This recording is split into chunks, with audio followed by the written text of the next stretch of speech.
Good morning. Thanks for coming back. We are here to talk about past as prologue in China and building on yesterday's conversations about Ukraine and religion and democracy, including the contentious ones. This morning we turn to a big think conversation on a continent that has 1.4 billion people, including 12.8 million Uyghur Muslims, mostly in Xinjiang, a $17.7 trillion economy compared to 23 trillion in the US and 16.4 trillion in the entirety of Europe, and $193 billion in core military spending compared to, by that same metric, $738 billion for the US military spending. A big think conversation about China. And we have two outstanding experts in Peter Franco Pen and Teresa Fallon to lead the way. Conversational questions are broad and open-ended. There are a few of us in the room who do cover China regularly, but most don't. So what's China want? How's its history likely to inform the future? How's its own sense of identity, both the party and the people, compare with the somewhat challenged sense of democratic identity we were talking about yesterday afternoon? China grew far more fascinating to me by reading Peter's outstanding book, The New Silk Roads, which was published in 2015. It's been translated into 42 different languages. It's sold at least 1.5 million copies. I could see that online, maybe more. He then published The New Silk Roads in 2018, which focuses on China's present and future. And I'm about halfway through that one on Audible, and I can't wait to finish it on the way home. So maybe Peter will start us off today and tell us some more. But as he says in the book, China's economic growth has lifted 800 million people out of poverty, just over half its population. Today it's creating 2 new billionaires every month. But also, as he and Teresa both remind us, the CCCP doesn't clearly knows what it wants, maybe except for that exit with Hu Jintao from the stage to the left the other day, last month. The party knows what it wants, knows what it thinks of Uyghur Muslims, and it boasts the second largest military in the world. So we've asked Peter and Teresa to talk about a few big questions. What will come of pro-democracy efforts in Hong Kong? What's the long-term ambition in Taiwan? And of course, how's the world's response to Putin and Ukraine affect Xi's calculation on Taiwan? How does China's Belt and Road Initiative implicate both Europe and the United States? What's really happening with the Uighurs? What about journalists who are working in China, whether Western or Chinese, as well as political dissidents? What's the direction now of China's crackdowns, including Stanley Prison, those who are jailed there? And what norms and expectations around Chinese surveillance, including what's public versus restrained? How does that affect what we know and what we don't know and what we write and what we think about China? Okay, you got their bios. Peter's going to start us off. He is a professor of global history, just to supplement a little bit, at Worcester College at Oxford. He's the author of 4 books, including a 2012 book on the First Crusade. The updated, forward-looking version of Peter's book, The New Silk Roads, just won the Human Sciences Prize from the Caracal Foundation, and he also runs, while he's not parenting 4 children, he runs the Oxford Center for Byzantine Research. For her part, Teresa Fallon is the founder and the director of CREASE, which is the Center for Russia, Europe, Asia Studies in Brussels. And she's also a super connector. She's a member of the Council on Security Cooperation in Asia Pacific, non-resident social senior fellow at the Chicago Council for Global Affairs. She's an adjunct professor at the Marshall European Center for Security Studies. She's a member of the AI Task Force, Cybersecurity Task Force for the CEPS. She's a member of the Losich Group on Transatlantic Relations, and she's a member of the National Committee on USChina Relations. She's testified before the US Congress, before the House of Lords. She's an expert in the Belt and Road Initiative, Great Power Competition, global governance, and her presentation today will focus mostly on EU-Asia relations, EU-Europe relations. Teresa and Peter, welcome to Faith Angle, and the China floor is yours, Peter. Well, thank you, Josh, and thank you to the team for arranging such a fantastic venue. And I'm in the presence of greatness. I read so many of your bylines, so I'm thrilled and slightly intimidated to be here with you. So thank you for inviting me. I'm going to try and paint, the title of our session is Past is Prologue. I'm going to try and paint a little bit of the history of where we are, but try to answer how China has become the kind of place that it is and where it might be going. I know we've got a long session, so I'm going to leave plenty of space for some of those questions that Josh had for you to shape around the Q&A. So I'm interested in exchange of all kind, and as a historian who covers wide periods, regions, etc., I guess even as a small boy, I figured out that almost all the things that were most interesting that happened in the world didn't happen in Europe. Europe's rise is very recent, and that has shaped how we look at the world. We sort of expect everybody to turn up like we have, and we're not particularly good at understanding how we got to where we are in our own histories in the West. So, for example, in the year 1400, Europe controlled about 5% of the world's surface. By 1900, it covered about 80%, or controlled about 80% of the world's surface. So things like European values that can be thrown around quite easily mean something very different in parts of the world that its encounter with Europe was not about institution building, freedoms, in fact, quite the opposite.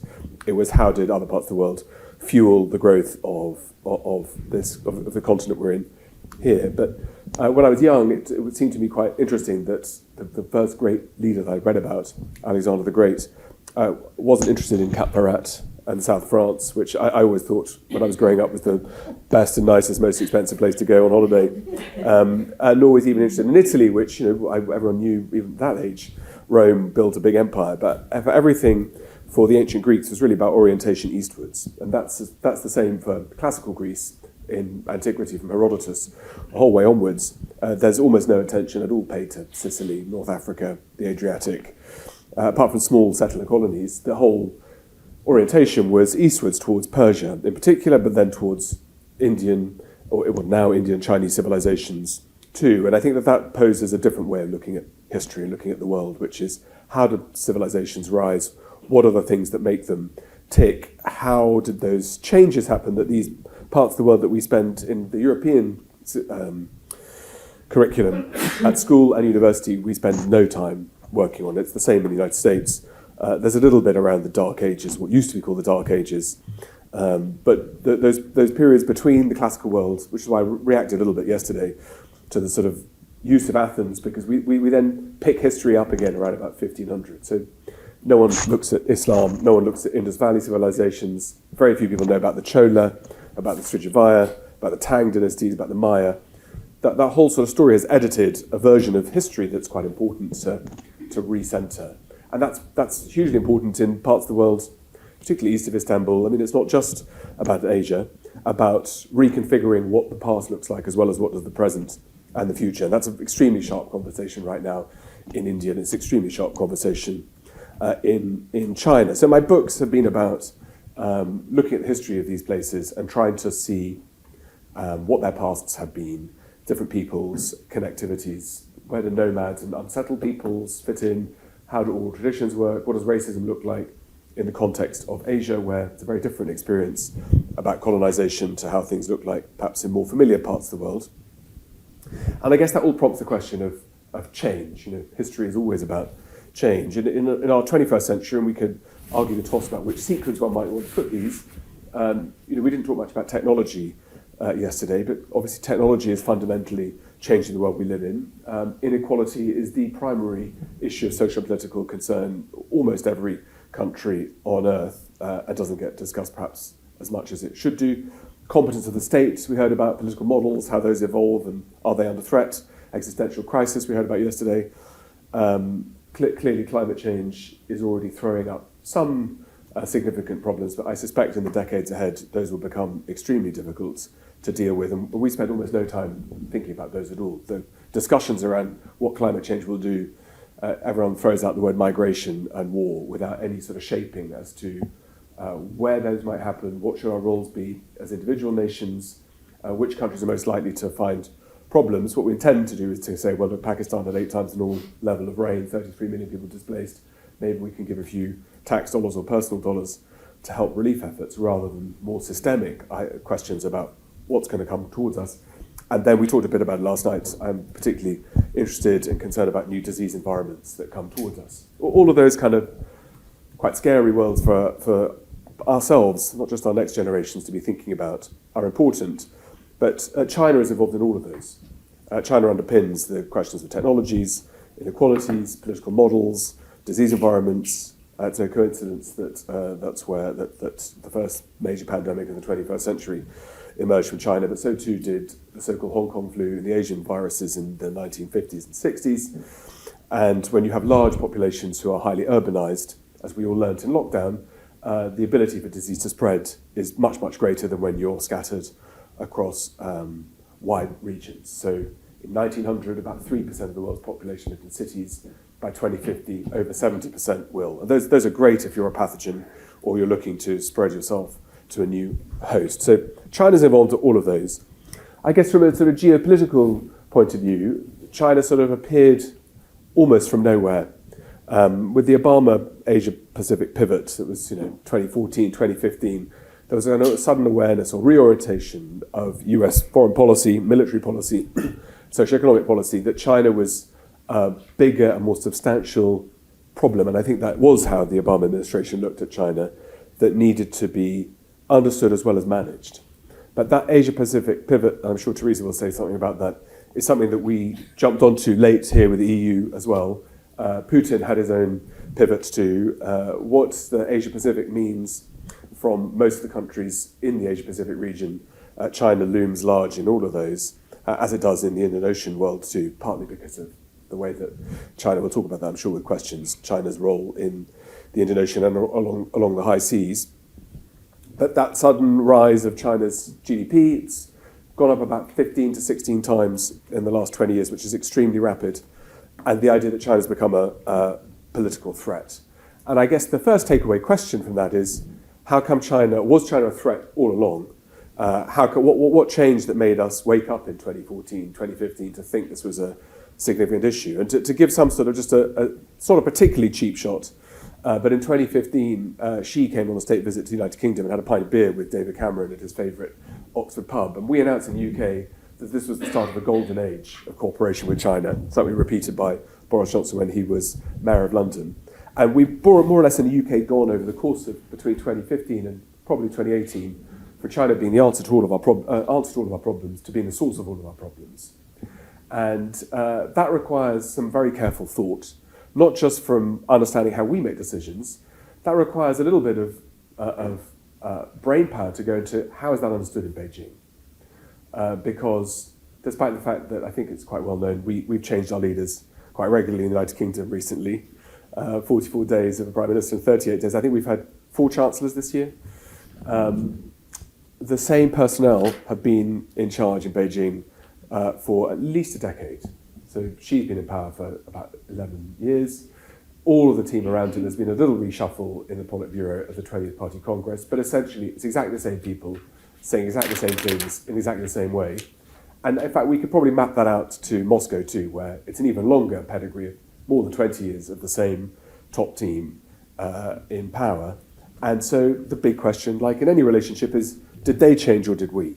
And if we changed, why did we change? If they changed, how and why did they change too? So to pick out a couple of quotes from the US National Defense Strategy, the US badged in 2018 China as having the aim, as a quote, of the displacement of the United States, I beg your pardon, to achieve global preeminence. And that's a pretty punchy assessment to publish in a national defense strategy that's publicly accessible.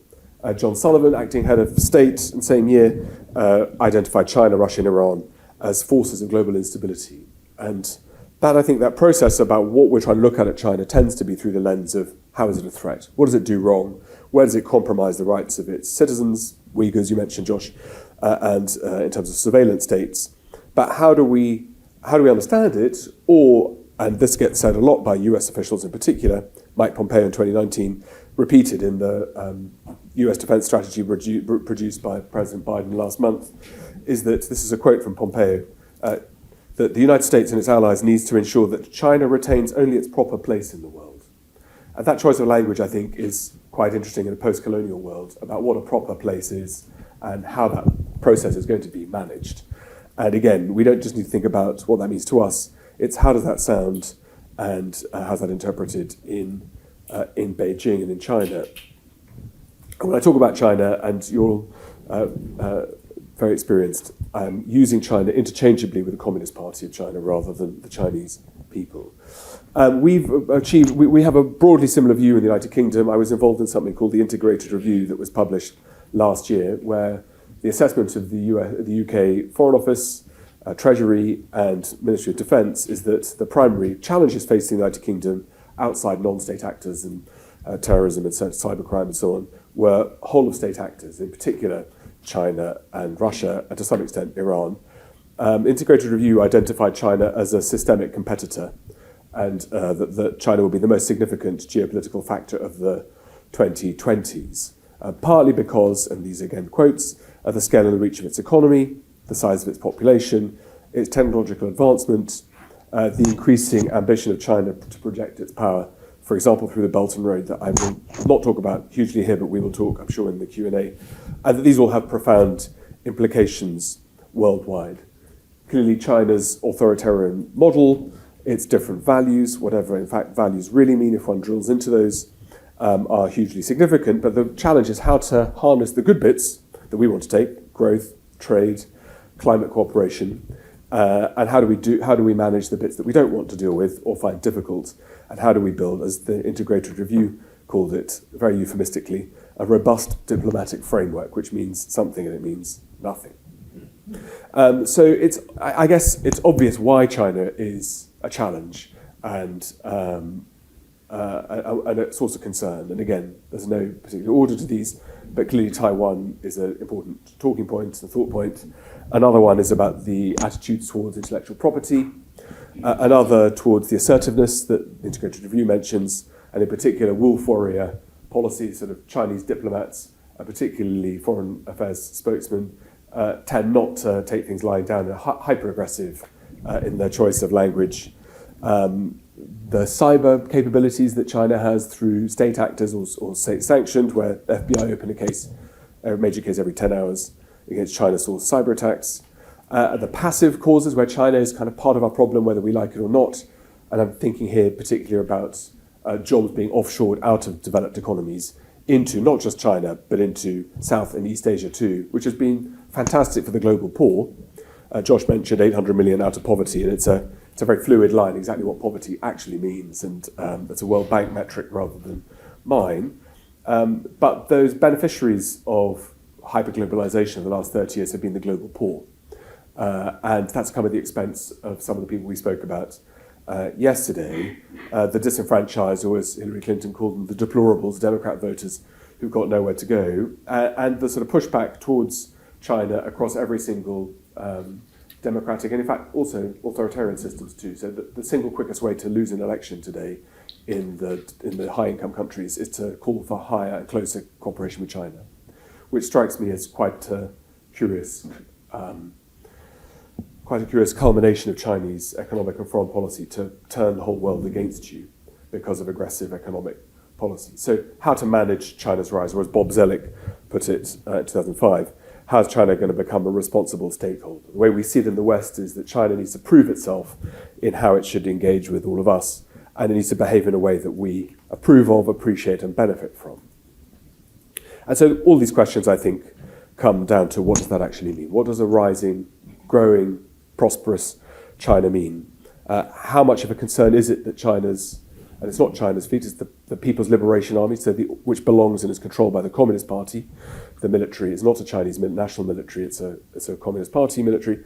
What does it matter if China could put more naval vessels out to sea than the United States? Doesn't matter what size they are, doesn't matter what range they have, doesn't matter what kind of defensive or offensive capabilities it has. What's the position on hypersonics or of advanced technologies where we in the West are developing quite quickly some of these capabilities? Is the fact that China is doing that acceptable or unacceptable? And if it's unacceptable, why is it okay that we do so? But also, how is China and its growing reach going to change our world around us? So before the pandemic, the number of Chinese visitors globally outbound and the spend they had was already changing our high streets, what our hotels look like, what was on the menus, how things are decorated, property prices from New Zealand through to San Francisco, all compressed by very large volumes of Chinese capital coming in to acquire. Here in France, a huge challenge around vineyards in Bordeaux in particular being bought up by Chinese buyers. And the question, which I'm not going to again talk here, but we'll do with in Q&A, is this a form of colonization, right? Neo-colonization, China's threats, for example, with the acquisition of a 26% share of the port of Hamburg. This is neo-colonialism, colonization. And as a modest, pedantic historian, I can tell you that's not what colonization looks like. Colonization is not people coming to invest in your infrastructure and buying things from you that you choose to sell and you can't find another buyer for, or you sell for a higher price to China. Colonization is when people are carted off in chains to other parts of the world, or your resources taken out of the ground to build cathedrals and art galleries elsewhere. So I think we need to use these words quite carefully, because the one thing that we get wrong with China is we have no visibility, knowledge, information, a way of analysing what China really is. There's a very good article by James Palmer called "No One Knows Anything About China," including the Communist Party of China, which is a slightly second half of the sentence. No one knows anything about China. We have almost complete ignorance. I know some of you have had experience being based out in China. It's very difficult to run journalistic operations out there, freedom of speech, surveillance. But even in terms of eyes and ears on the ground, China per capita has half the number of foreigners living in it as North Korea does. North Korea has per capita twice as many foreigners living in Pyongyang than China does across the whole of China.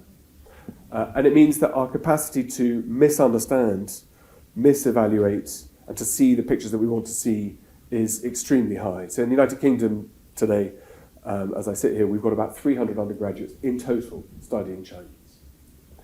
In France in the 1980s, there were 2 PhDs in Chinese history, 8 in total in the 1990s, only 2 of which got permanent jobs.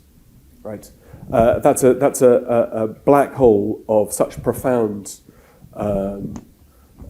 dereliction of duty if you're worried about what China might mean in the future and how one might try to understand it. So I'm not going to ask any of you, but I do ask my students, can you name a single Chinese actor or Chinese film star? Have you ever seen a Chinese film that you can remember or think of?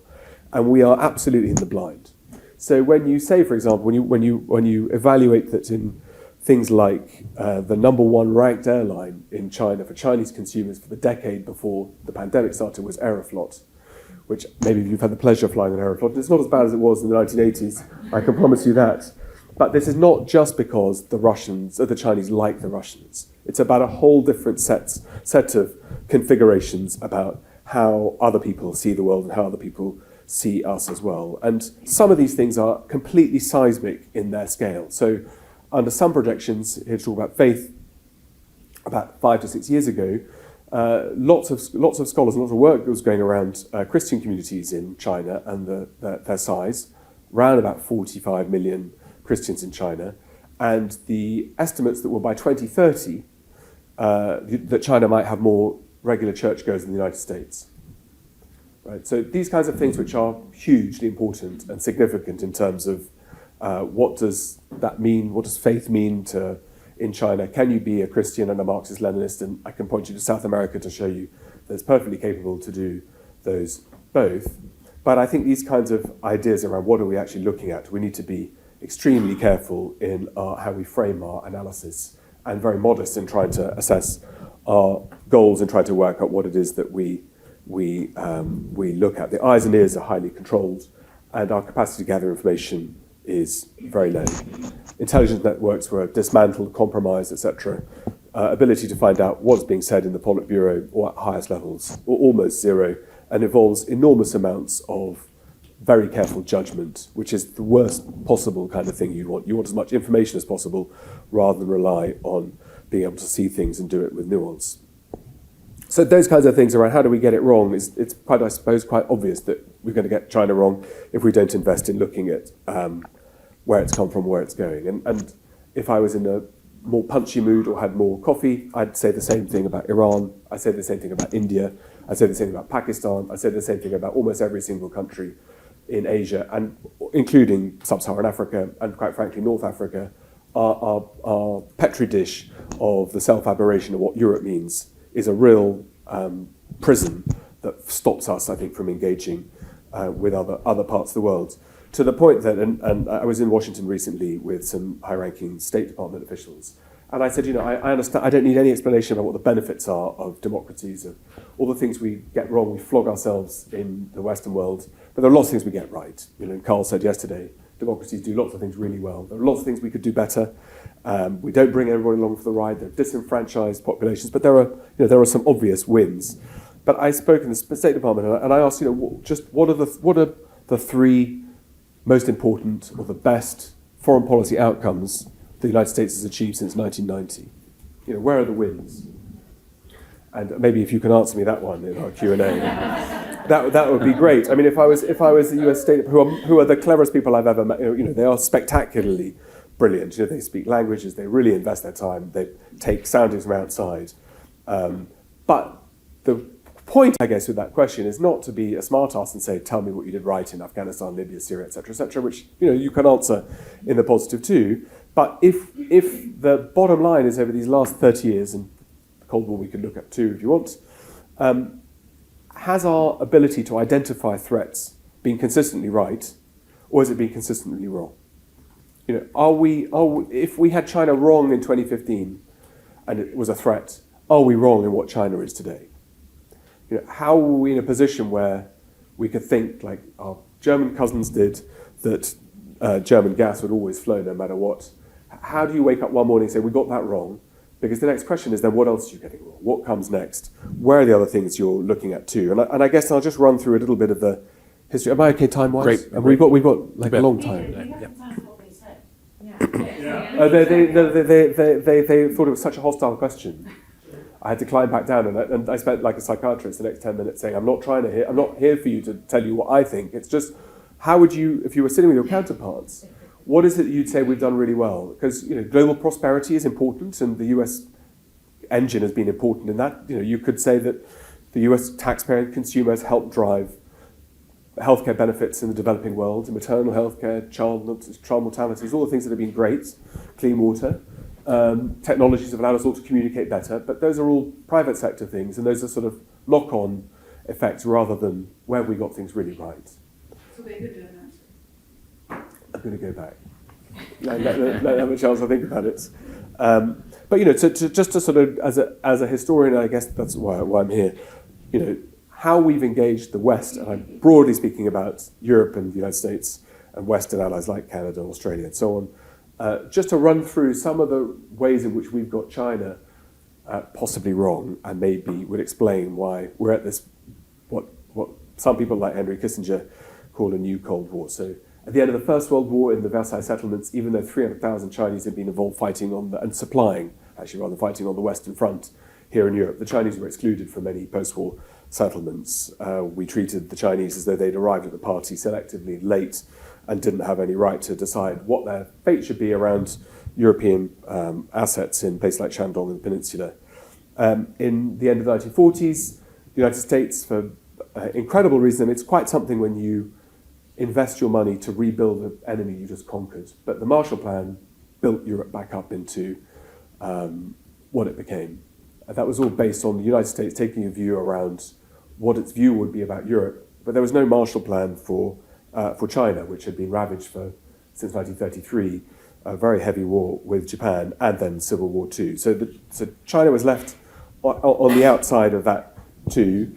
The warming up after Mao, the warming up of relations with the United States was purely because China acted as a convenient counterbalance to the Soviet Union in the early 1970s. And at that point, it was about finding alliances against Moscow. China was brought on side by the Nixon administration with Kissinger to try to find a way of stabilizing and building a world that suited how Washington perceived its threats to be at the time. And to give just some I think, important context, I've been reading recently Frank Pen book that covers the Tiananmen Square massacre of 1989. The day after the Tiananmen Square massacre, President Bush addressed the US population people and said that the Tiananmen massacre was an unfortunate incident, that Deng was a forward-looking leader, and that the United States shouldn't judge the whole of the PLA by what happened in Beijing. Sorry, I'm late to do this. Can you take your name tag off? Yeah, am I It's roughing? affecting the sound. Okay. On the other hand, it means the Chinese can't even listen. So I'm pretty sure they can. Less than a week after Tiananmen Square, Henry Kissinger sent through back channels to Beijing to tell the Politburo that he was an old and true friend of the Communist Party of China. So even in the wake of Tiananmen Square, with tanks on the streets, 100,000 people minimum in Tiananmen Square itself, the way in which China and our American attempts, in this particular case, Brent Skokov too, following through with similar kinds of reports, about what it was that China represented, what kind of opportunities, was profound misjudgment. And extremely, I think, to use George Bush's words, extremely unfortunate in retrospect, that the opportunity to talk about what happened were completely lost. That process over the last 30 years, you can run through German policy under Helmut Kohl, Schroeder lifting arms bans, Merkel pinning a great significant part of the German economy on access to Chinese markets without the reciprocal benefits that they might have asked for, Clinton bringing China into the WTO, and then being convinced that this would be, as Clinton put it at the time, that he was convinced that we would see democracy in his lifetime in China. And one of the WTO negotiators, as they put it, they said, this is a win-win for the United States. They give, we take. What's not to like? And I think that idea about what it was that China would do and what it would turn into, there are some salutary lessons in that kind of failure to analyse what was going on, because at not a single moment since, in fact, opening up of China in '92, and not a single moment since then has the Chinese Communist Party ever considered any form of meaningful opening up, any form of meaningful press freedoms, any meaningful attempts to have a symmetric relationship economically or politically with any Western state, or in fact with any of its neighbours, and nor any attempt to try to not game our system, which is China's big competitive advantage. It can subsidise all of its exports and then undercut manufacturers that then take big companies out of the picture. That model has been hugely successful for China, no question about it, whichever way you look at it. Poverty, 80,000 kilometres of high-speed rail links that allow, obviously, people to move around quicker, cheaper. That galvanises trade. And the wealth creation in China has been huge. And like we've done with the United States, I beg your pardon, with Russia, Western countries have been extremely eager to find comfortable homes for the billions that have been pushed out of the system or hidden out of the system. So in the state of Delaware alone, there are 300 billionaires of Chinese origin. Delaware is a great state if you want to... South Dakota. South Dakota is a great place to park cash if you don't want anybody to track where you put your money. And as we learned with Russia, or should have learned with Russia, when you allow cash to leach out of the system, you prevent the emergence of the middle class, you allow for massive elite structures that are difficult in the long run, you build up highly complicated political structures, and you bring business that has significant implications for your own populations too. So those processes, I think, of how China has reached where it is are really important to understand. Now, I'm looking at my watch, Josh, and I've got I've got still quite a bit more to go. So do you want me to pause for breath and then maybe pick some of this back up, or do you want me to... You're doing great. You've got about 5 to 7 more minutes. Sure? Okay. Gosh, I've got all this stuff. All this stuff is I think is so interesting. The history stuff. I'm gonna leave the... Oh God, that's awful. Okay, I'm gonna leave... Please, someone ask me about history when we do questions. Okay, so I'll sort of pick up all that history stuff. Okay, so let's do this from a perspective of Beijing, right? So if one takes a long view of, let's say, the last century, around about 1900, it was very similar discussions took place in India at the time, which was the primary question for political philosophers was, how is it possible that the subcontinent of India and China, which had been the leading global economies and political systems for 1,000, maybe 2,000 years, maybe even 3,000 years, how had they been overtaken by crummy little island in the North Atlantic? And Britain's ability to build an empire is a source of extraordinary achievement and asks lots of kinds of questions, one of which is around what representative democracy was in the first place. We had a little bit about that. I definitely would like to come back and talk about what that meant. But the question was how is it possible that Europe had colonized everywhere, and these great civilizations, China and India in particular, had not only failed to do so, but had been colonized in the process. And the Opium Wars, the ways in which two envoys were humiliated in the 1850s that eventually ended in a British raid that burnt the Forbidden Palace in Beijing, stole all of the treasures, which now some of them sit in the Ashmolean in Oxford. How is it possible that China had lost its place in the world and had been relegated to the role of a vassal? And the answers to those questions of how to fix that were people like Sun Yat-sen and then Mao. It was about changing China from an agrarian, rural, so-called backward population into an industrial powerhouse. And implicit in all of that, running through the last 100 years, was China never wanted to be humiliated again. So in China today, it's called the century of humiliation, sort of roughly from 1800 to 1900 in the Boxer Rebellion. And in fact, there's now, since the beginning of the century, the last 20 years, there's a National Day of Humiliation, which is funny. We celebrate Trafalgar Day in England. We celebrate, most places celebrate good things, Declaration of Independence.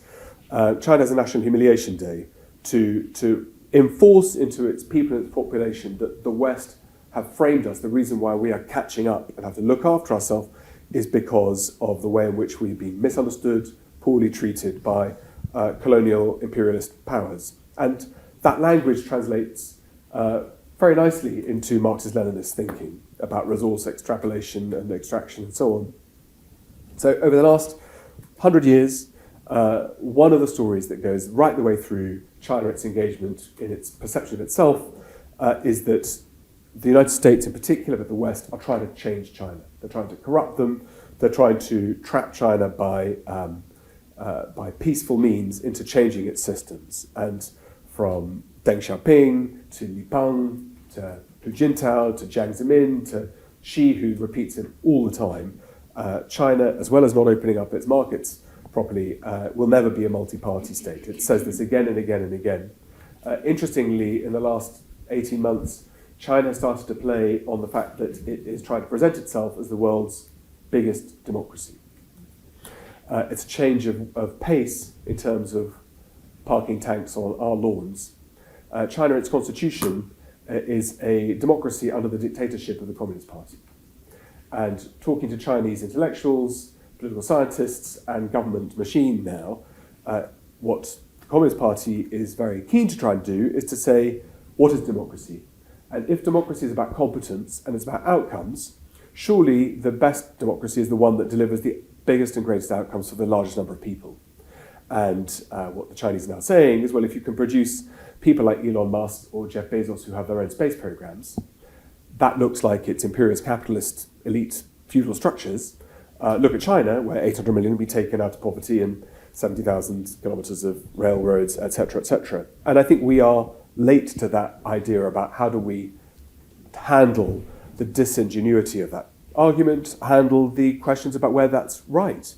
At what point are we failing the bottom sections of our society, minorities and so on and so forth?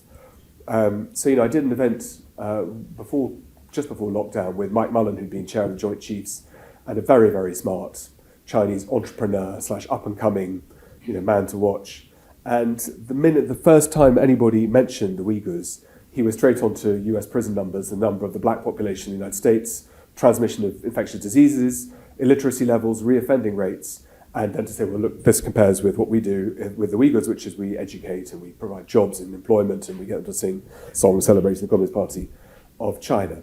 But I think that we need to be listening quite carefully to the Chinese interpretation of what it is they think we're trying to do, trying to change them, trying to pollute with the, bit like we hear from Putin, the decadence of the West, that the Chinese will never be petit bourgeois. And if you spent any time in China, Chinese are fantastic at being petit bourgeois. They're the most petit bourgeois of all in lots of ways in how they want to do things, which is great because China's a fantastically vibrant and diverse society. But that idea of what the West represents as a threat also has real political convenience in China. So after Tiananmen Square, the notorious was called the Central Document Number 7, produced in the aftermath of the Tiananmen Square. And again, I'll just quote it before I wrap up. Says that the, quote, entire imperialist world tries to make us abandon the socialist role and to turn us into a vassal of international monopoly capitalism. And that hasn't changed in the last 30 years. That's how she talks. That's how she thinks. Partly because Marxism-Leninism is a form of religion in its own right. It's a system of beliefs. It requires biblical texts that one refers to. It has the veneration of Marx, Engels, Lenin, and the sainthood.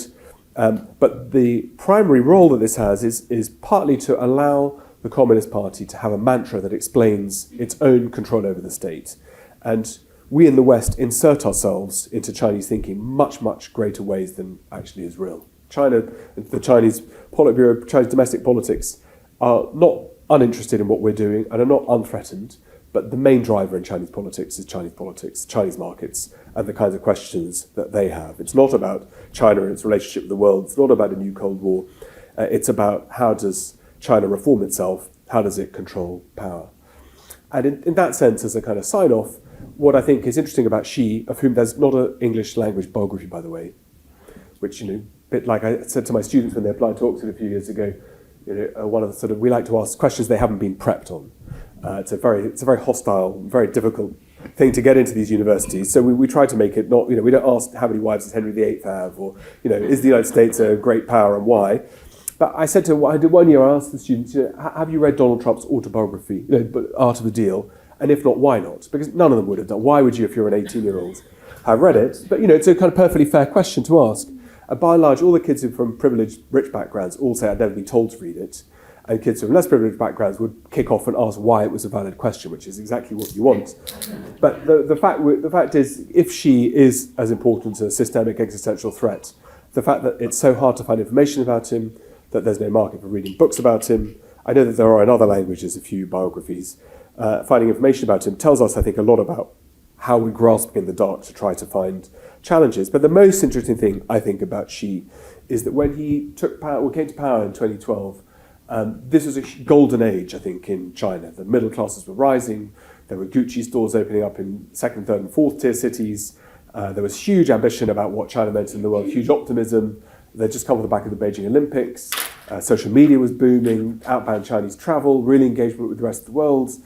China had a very high stock generally with its neighbors, which it still does, by the way. I mean, the negativity about China is a Western thing. In Africa in particular, almost every single of the 54 countries, China's reputation and stock is high and remains high. But at that time, where there were opportunities, Xi only saw risks and threat. And I suppose one question which would be good for the Q&A is, was he right? Was he right to see threats? Is China and the model compromised, under stress, facing difficulties? Is there a challenge coming towards China that requires the kinds of things that Xi has done, crackdowns on fan clubs, high net worth, moving money out of the country? Why is it that Xi and the Communist Party have closed ranks in the way they have? Is it because of what we're doing, which is how almost everybody thinks, or is it about what's going on in the dynamics inside China itself? So my final sort of sign-off, I guess, would be we should think quite carefully about what China really is rather than what we want to see. We should think a little bit about what it is that interests Chinese intellectuals and scholars. A lot of attention paid to the fall of the Soviet Union, and that I think is quite revealing in its own self. But also, the stuff I know that you work on, many of you, and write about and think about, around what does China's role within this Ukraine crisis and within the kind of global new orders look like, whether it's in terms of BRICS, whether it's in terms of the Shanghai Cooperation Organization, whether it's China, as Bob Zelic said, responsible stakeholder, what that means, China's role within the United Nations, but also rather than trying to work out what we think about China, also trying to think about how China, Communist Party, Beijing, intellectuals think about us. Thank you. Thank you, Peter.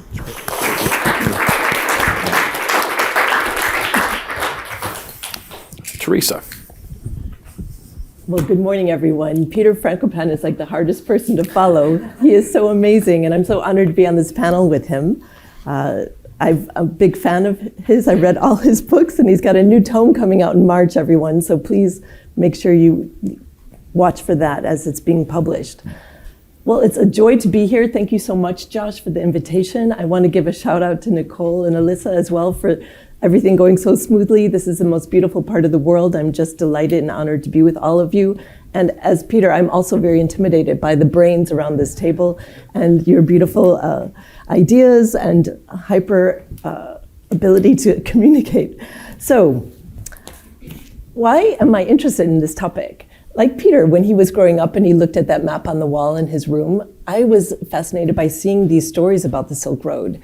And I, as a child, reading the Chicago Tribune, they had these trips to look at the Silk Road, and that really grabbed my attention. So when I actually ended up in the region and traveled around, I would always get so excited about seeing a caravanserai or anything that was somehow connected to all of this. And so I had the opportunity to live and work in Moscow, and then I did that for about 5.5 years, and then I moved to Beijing. And most people don't do that, like immediately from Moscow to Beijing. So my first 3 months in Beijing, all I could see was Soviet and Russian influence. And in the architecture and the way things are designed, we had, my son at that time was about 2.5 years old, and he was my firstborn, so I wanted him to learn Chinese, and you have to learn it before 3 years old to have no problems with tone. So I was really like a tiger mom there. So I'm like, okay, where are we going to put him into school? And he was really kind of rejecting all the Chinese schools I put him into.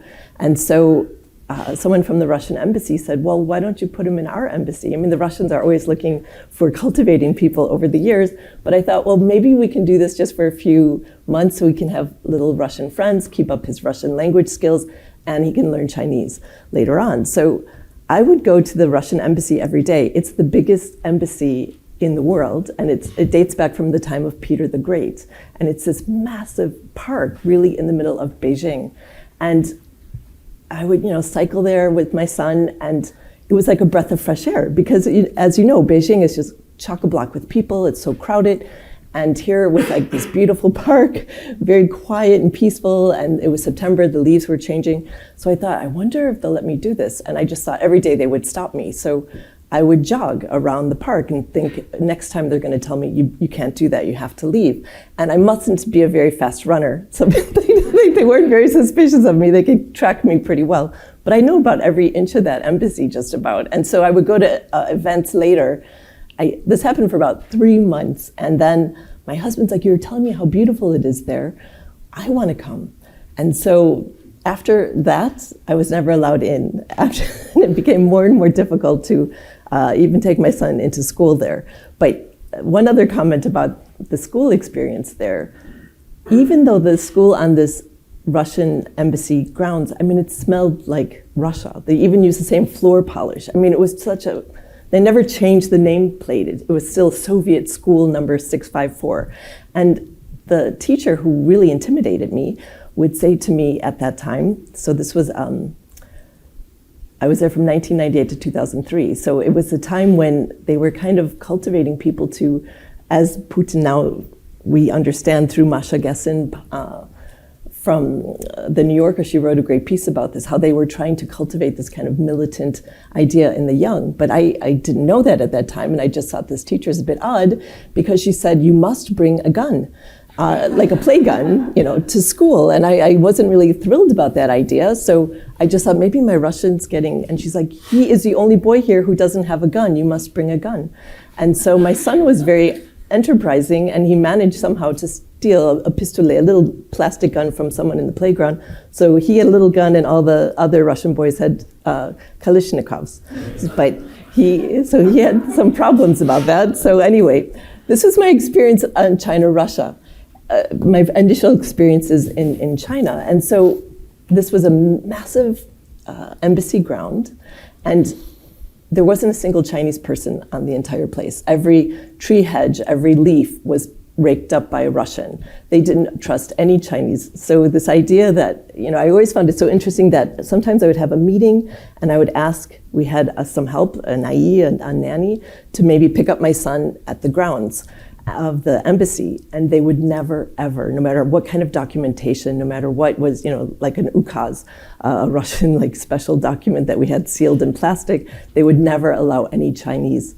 So that brings me to this kind of relationship between Russia and China. Many people have described it as a marriage of convenience, but I would also suggest there's really deep distrust, and it works to their benefit at this point. So I would also describe it as maybe more of a frenemies relationship, because Russia is so weak at this point. Instead of, to go back just a little bit in history, one of the first things you notice in Beijing is this incredible, Russian type of buildings. Like, do you remember the Stalin kind of wedding cake buildings? So you see this, it was a tower of friendship that is built in Beijing. And it was one of the most important times of tech transfer between the Soviet Union and China. So at the time, it was called, Russia was seen as the big brother, and China was the little brother. And so they owe almost a great debt to the Soviets for this period. It didn't last very long. There was a falling out. And now we're, fast forward to February 4th. In the run-up to the Olympics, we had the Xi and Putin meeting, the first meeting that they had after COVID, and many journalists christened it the No Limits Partnership.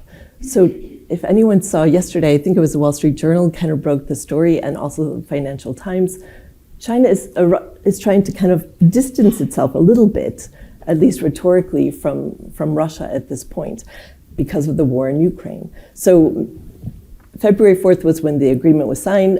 20 days later, the invasion began. Now, according to the press, China says, we had no idea there was going to be a war. Back in 2008, we saw with the Olympics, during the opening ceremony, this was China's coming out party. What happened on the day of the opening ceremony?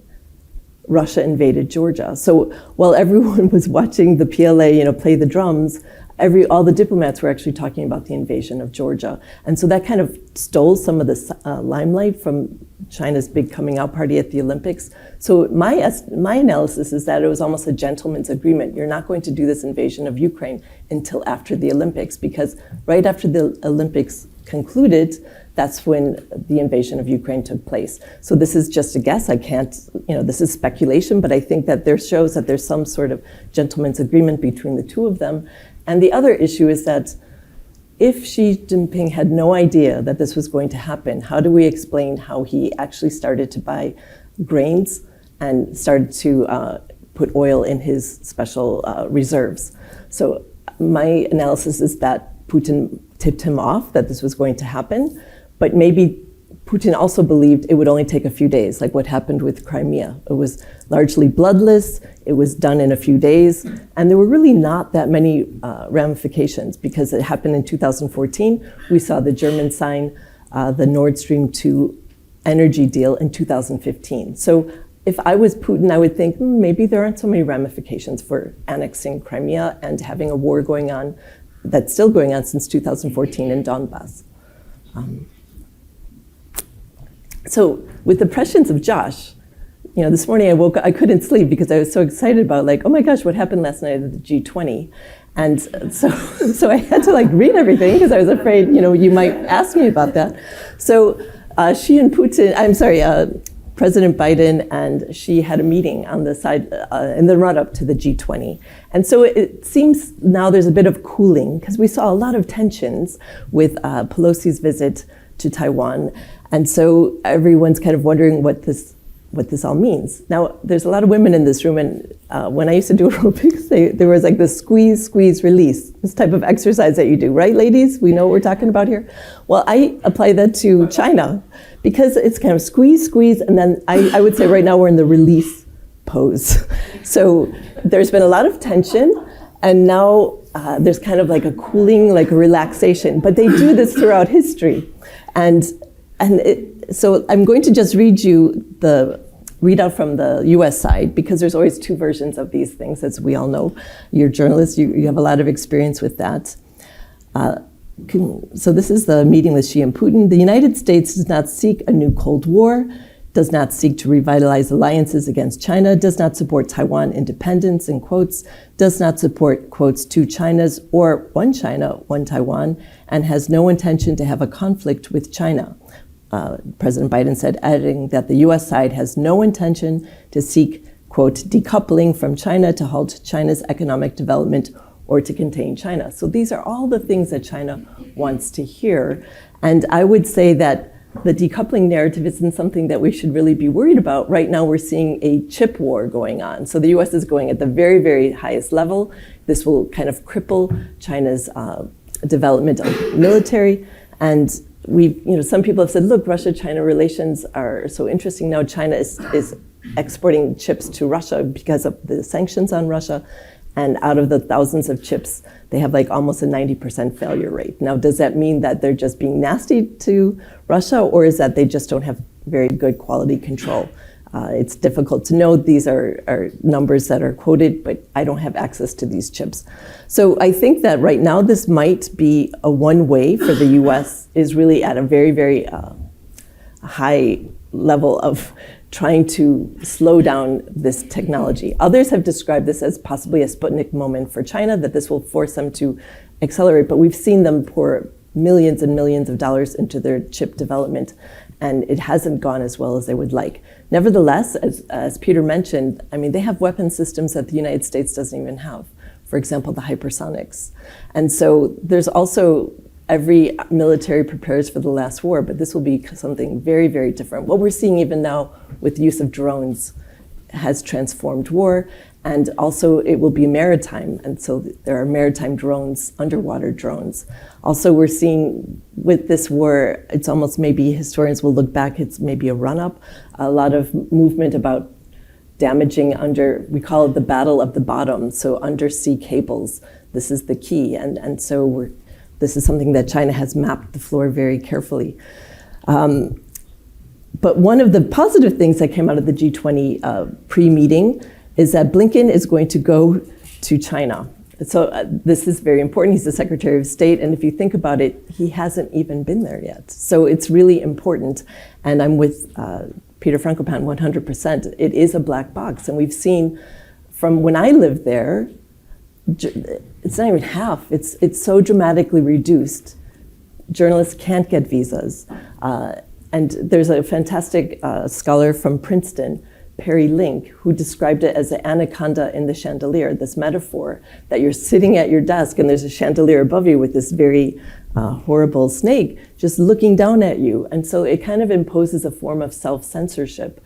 And even now, I don't feel critical of journalists there because I understand we need at least some eyes on the ground. And if they're you have to really read carefully between the lines what they write, because they need to write that way in order to stay in China.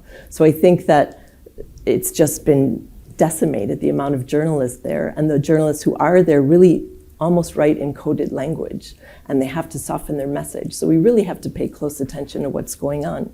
In addition, because of the COVID-19 restrictions, we don't even see many business people in China. It's becoming less and less attractive. And there are situations of elite capture. So there are certain companies, for example, Chancellor Scholz just visited Beijing shortly after the Chinese Communist Party meeting where Xi Jinping decided he had changed the constitution. Now he's going to be in power for another 5 years.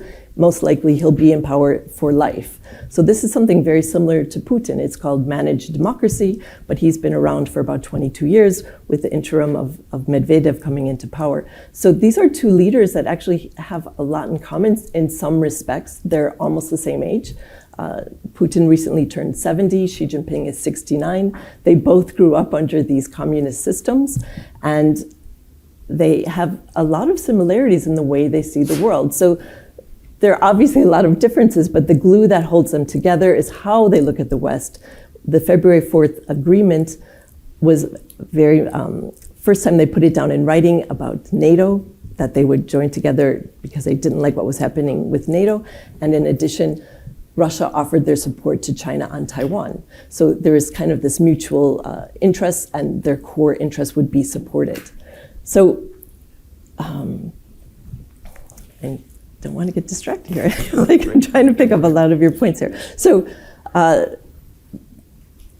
even though we're seeing, in my view, some rhetoric moving China away from Russia, I want to go back to the SCO meeting that Peter mentioned, the Shanghai Cooperation Organization meeting, which was the first trip that Xi Jinping took outside of China, most recently because of COVID. What was his first stop? The first place he went to was Kazakhstan. Kazakhstan is key for China because of the Chinese Belt and Road Initiative. And he announced it about 10 years ago in Kazakhstan. That's a key country for the land portion of the Belt and Road Initiative. I imagine all of you are familiar with the Belt and Road Initiative.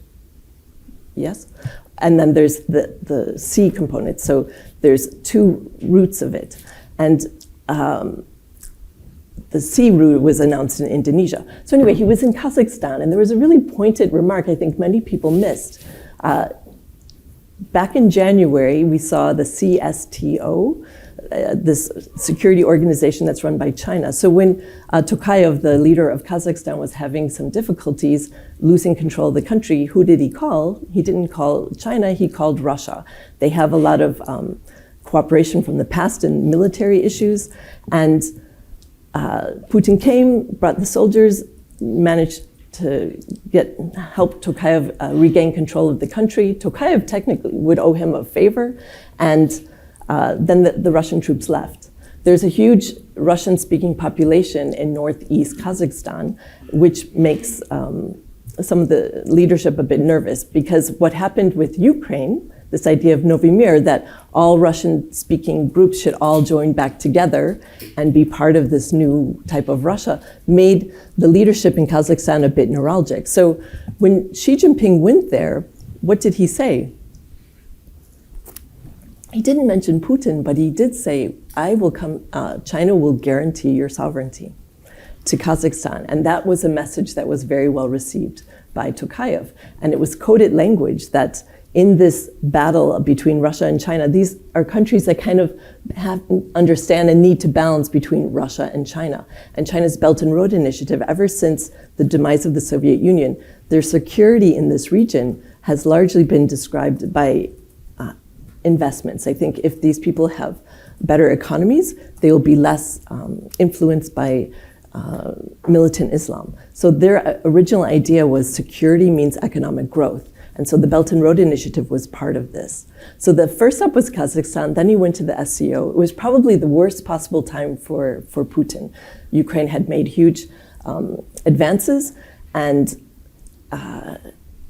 it was incredible because these Central Eastern European leaders, for example, the leader of Kyrgyzstan kept Putin waiting. And that was like incredibly insulting for Putin. So Xi Jinping was carefully choreographing everything before the party meeting, and he knew he would have an attractive audience. Everyone would agree with what he had to say. He would get some deliverables and return. But Putin looked very weak at this point. And so the Shanghai Cooperation Organization is kind of a joint grouping, but this really came across as a China-controlled grouping. Even the limousines, the buses, they were all supplied by China, although the host was Uzbekistan. And if you recall, like this massive room where they had this meeting and all the leaders, if you look carefully, right behind everybody was a silk screen with bamboos painted on it. So it really had kind of a Chinese feel to it. So I would say that it was a huge win for Xi Jinping. He did that about several days before the meeting. He showed some deliverables, and he looked like he had important friends on the international stage. Because if you think about it, because of the tensions with Taiwan and other issues, he wasn't really perhaps welcome anywhere else for that at that level. So he filed it away as a win. All right, so with the party congress, I'm trying to pick up some of the points that you mentioned at the beginning. I'm sure all of you saw what happened with Hu Jintao being kind of gingerly taken off the stage. What does this mean? So we have to remember that before this all happened, everything was closed door. So they brought in all the journalists, and then this scene took place. So there are two narratives, and it's kind of a black box. We don't really know, but the two theories that are about why Hu Jintao, who is a former leader, was kind of removed, is that he's part of a faction that is no longer in power. Xi Jinping has surrounded himself with only people who are loyal to Xi Jinping. And so as Li Keqiang, the premier, is also part of this Chinese Communist Youth League, he has been ushered out of power. So when Hu Jintao, the narrative that some Chinese officials have said, he has dementia, he was having an episode, so he had to be removed. But I thought, if he really was ill, why would they wait until the cameras came into the room? I mean, it could be a plausible explanation, but that's one of the explanations. He was having a moment, but he was kind of removed. He spoke to Xi Jinping, And then he spoke to Li Keqiang. So I hope that some lip readers can examine what he said, because that's pretty much key to what was going on. And there's various videos, and I have to admit I watched it probably far too many times, but one of the videos shows Li Shanzhi, who's the number 3 in the Chinese Communist Party, and he was like mopping his brow, like he was sweating profusely. So to my reading, he was very nervous about what was going on, how he was kind of being removed and taken away. And the key is the red file. So I don't know if you recall the photos, everyone had the red file, and inside the red file were all the new members of the Politburo and who was who in the, so when the former leader understood that there was going to be nobody from his faction, that this very much upset him. In addition, so Xi Jinping is kind of the winner now, right? So he doesn't have to worry about this inter-party democracy. He's surrounded by only people that are part of his faction and are loyal to him. For example, the former leader of Shanghai, who has been implementing these incredibly strong lockdown rules and regulations, which made people extremely unhappy, he was rewarded with a new role. So as long as people are loyal to Xi, they move up the ladder. Now, what does this sound like to you?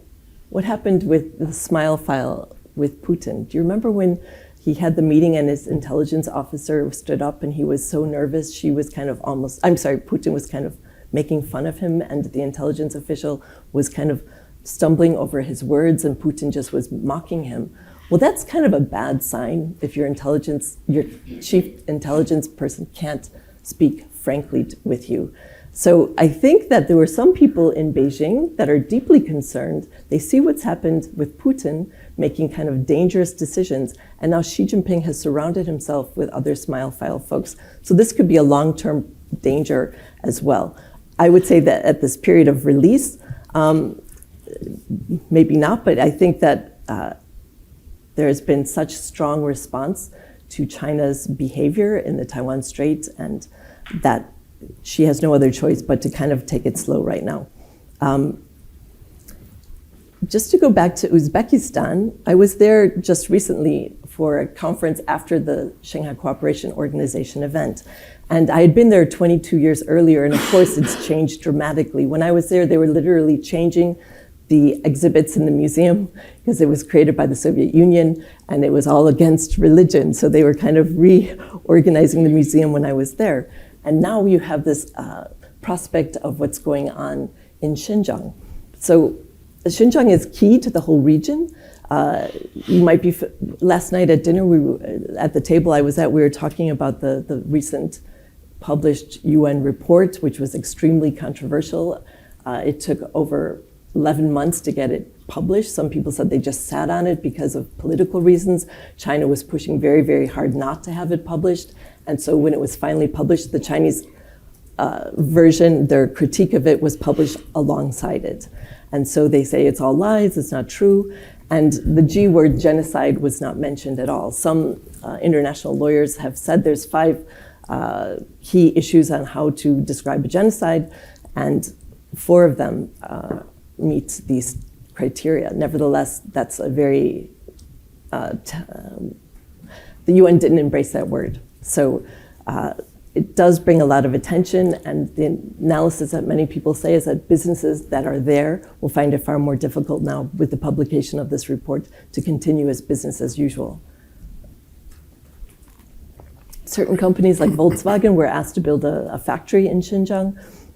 We know, Disney made a film there. They thanked the propaganda folks there for supporting them, and McKinsey had their infamous kind of 1,000 nights, red carpets on the sand dunes event there. I know previous speakers have mentioned some books that are really worth reading. Chapter 5 of the new McKinsey book on China is really worth your time. I highly recommend that, and how that works about elite capture. You also mentioned Hong Kong, Josh. So I just want to pick up on the Chinese narrative is one country, 2 systems. So the idea that Hong Kong could operate autonomously under this one country, 2 systems approach has been proven wrong with the NSL, the new security law. We've seen a steady stream of people leaving, and it's deeply concerning for those in Taiwan. They watched what was happening in Hong Kong, and this is why they are completely disillusioned with this idea of one country, two systems. So this also creates an environment in Taiwan where they see themselves less as Chinese and more as Taiwanese. And this is something that China is neuralgic about. They see it as a renegade province, and they feel that if we leave it too long, the younger generation will not identify with us. So maybe Xi will move sooner rather than later, but it's hard to know how his timing will be on that. All right, so you asked also to bring up about Europe and US. We see a real change in Europe. It's been long, they're far more highly dependent on trade with China. The key country is Germany. More than any other EU member state, they rely on trade with China. So this creates a form of dependence that can be exploited. There's also the issue of elite capture. We saw with the recent Scholz visit, he wanted to go talk about peace, but he kind of undermined his version by bringing so many business people with him. So in my view, it was kind of box ticking. He's part of a government of 3 parties, so he has to make everybody happy, but it was controversial before he left. The BDI, the German Federation of Industry, was really not blessing this trip. They were unhappy with it. And you even see the European Chamber of Commerce, their most recent report, and let's remember, they're cheerleaders for business in China, right? So the European Chamber of Commerce, China, is always trying to encourage people to go there. In their most recent report, which was published this summer, they were, okay. Okay, all right, I'm gonna have to go really fast here. They are saying that in China now, ideology trumps economics. So this is changing everything, and this is Xi's approach. We've seen that after the Cultural Revolution, the Great Leap Forward, all these, China was in a terrible situation. So Deng Xiaoping had the famous saying, it doesn't matter if your cat is black or white as long as it catches mice. So this was part of his kind of reform and opening up. We saw this kind of experimentation in China. I don't know if any of you have had the pleasure of visiting Shenzhen. I was there when it was just rice fields, and now it's just spectacular. And it's a place where everybody came from somewhere else in China. They had to create their own networks. It's a meritocracy, really, and hardworking and just incredibly innovative. But then you have other parts of China which are very different. So I think that this is kind of what was happening with reform and opening up. They were experimenting. They didn't want to have all these things going on across the country. They decided to be innovative and experiment with small regions. And if you look at the map, Shenzhen is just north of Hong Kong. So they were able to kind of benefit from the deep pockets of finance in Hong Kong and then to kind of move to Shenzhen. I am not, okay. So, And that's only because we have such good questions coming. All right, hold on. Keep talking, we don't need any questions. Okay. All right. So the other major story was about extraterritorial reach. I know you're all journalists, so I'm sure you've seen these stories about these kind of mysterious 30 Chinese police stations they've kind of discovered all over Europe. And people ask, well, if China has to renew people, like what they're trying to do are they grab Chinese people that and send them back to China. So it's kind of extraterritoriality, and they're coming up with their own rules.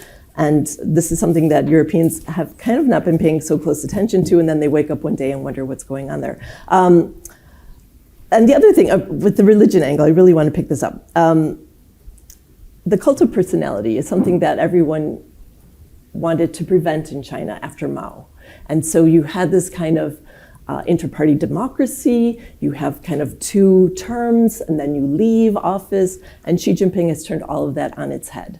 And he, in my view, will be around for a very, very long time.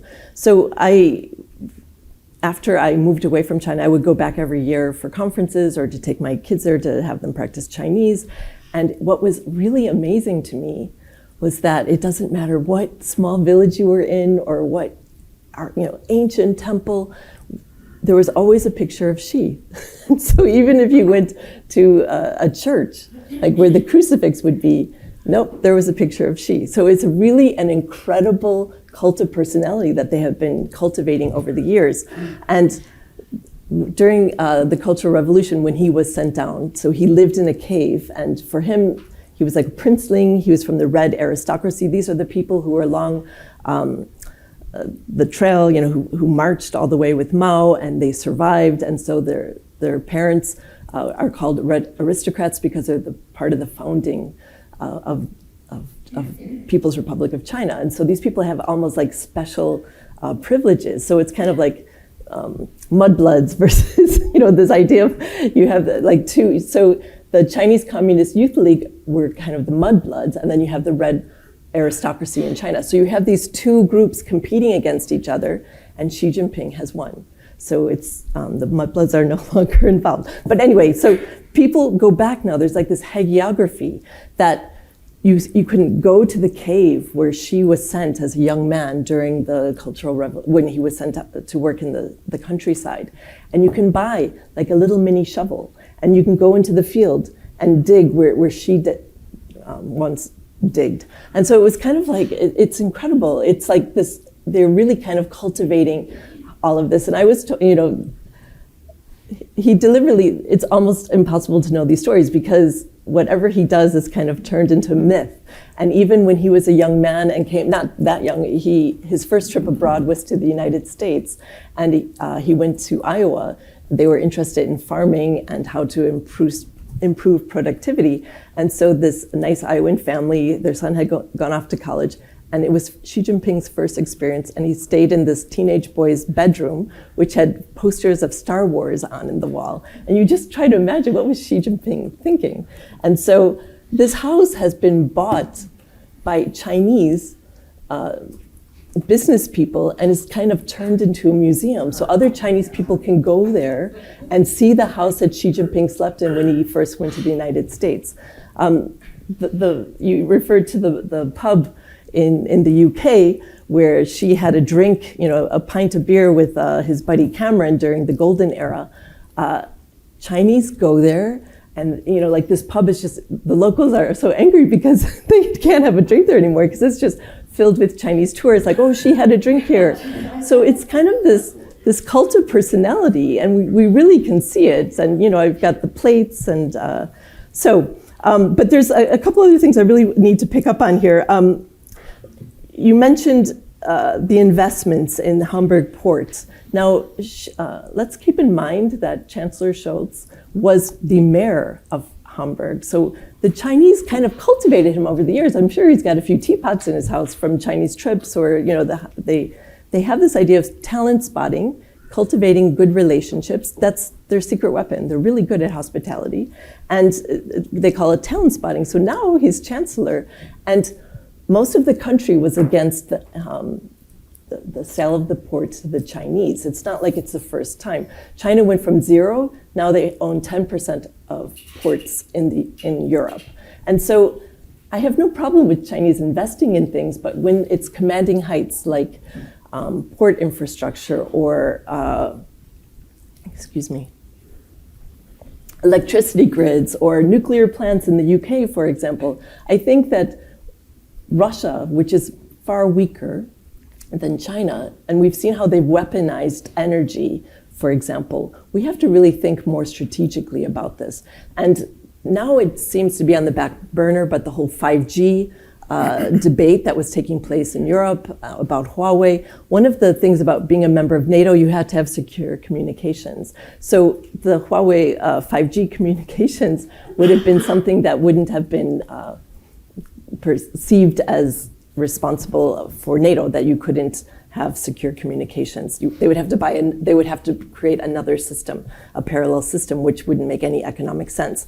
All right, I know about the time here, but I want to also mention at the SCO, and China does this all the time, right? So it's like deliberately ambiguous. And it's like a tabula rasa. So remember when Xi Jinping came to power, he talked about the China dream. So everyone was like, what does the China dream mean? They have conferences, everyone's like, what does he mean by this? What does it mean? So it almost generates conversation. So then we have the Belt and Road that was kind of, now we know better what it is about.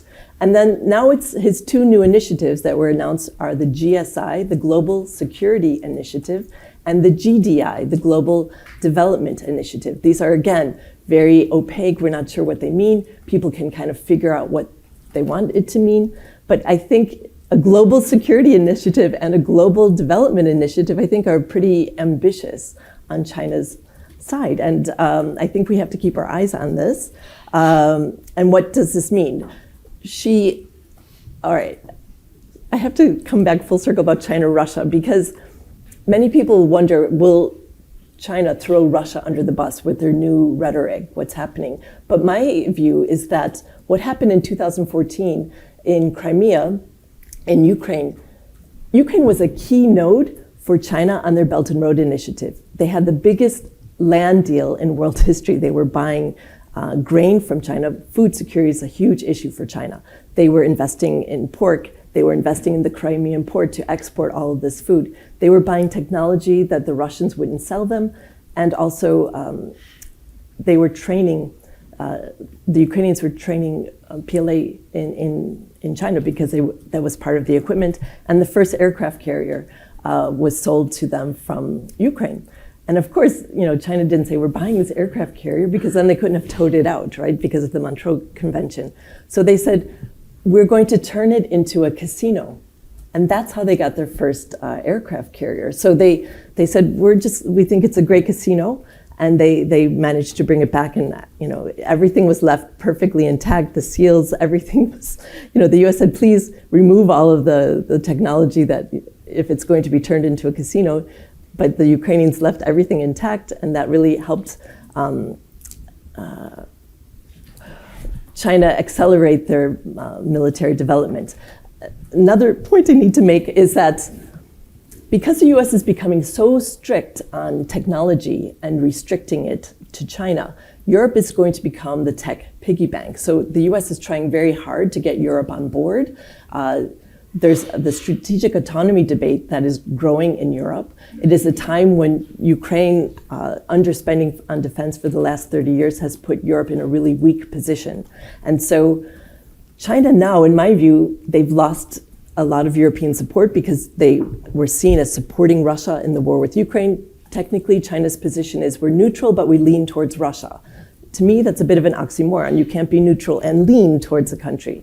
So they have been telegraphing their messages. They've been magnifying it on their media. China has, especially in the global south, this has been extremely damaging. You find that Africa, South America, they tend to see the war framed in Russia's narrative, and China supports them that it's all NATO's fault, it's all the US's fault, they were left no choice but to invade. Okay, and Peter, because you're a classicist and you know Latin and Greek, I would just say that the Chinese have such an incredible amount of people. Like you were saying, how few people study Chinese. The Chinese are studying Latin, ancient Latin and Greek, in order to better understand the region. They have that type of resource.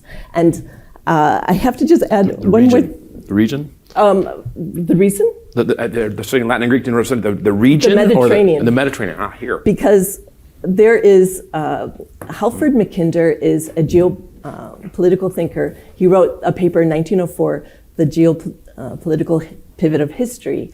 And there's a really important line in there, and I really think the Chinese take this seriously. He who controls Eastern Europe controls the world island, the heartland, this famous quote.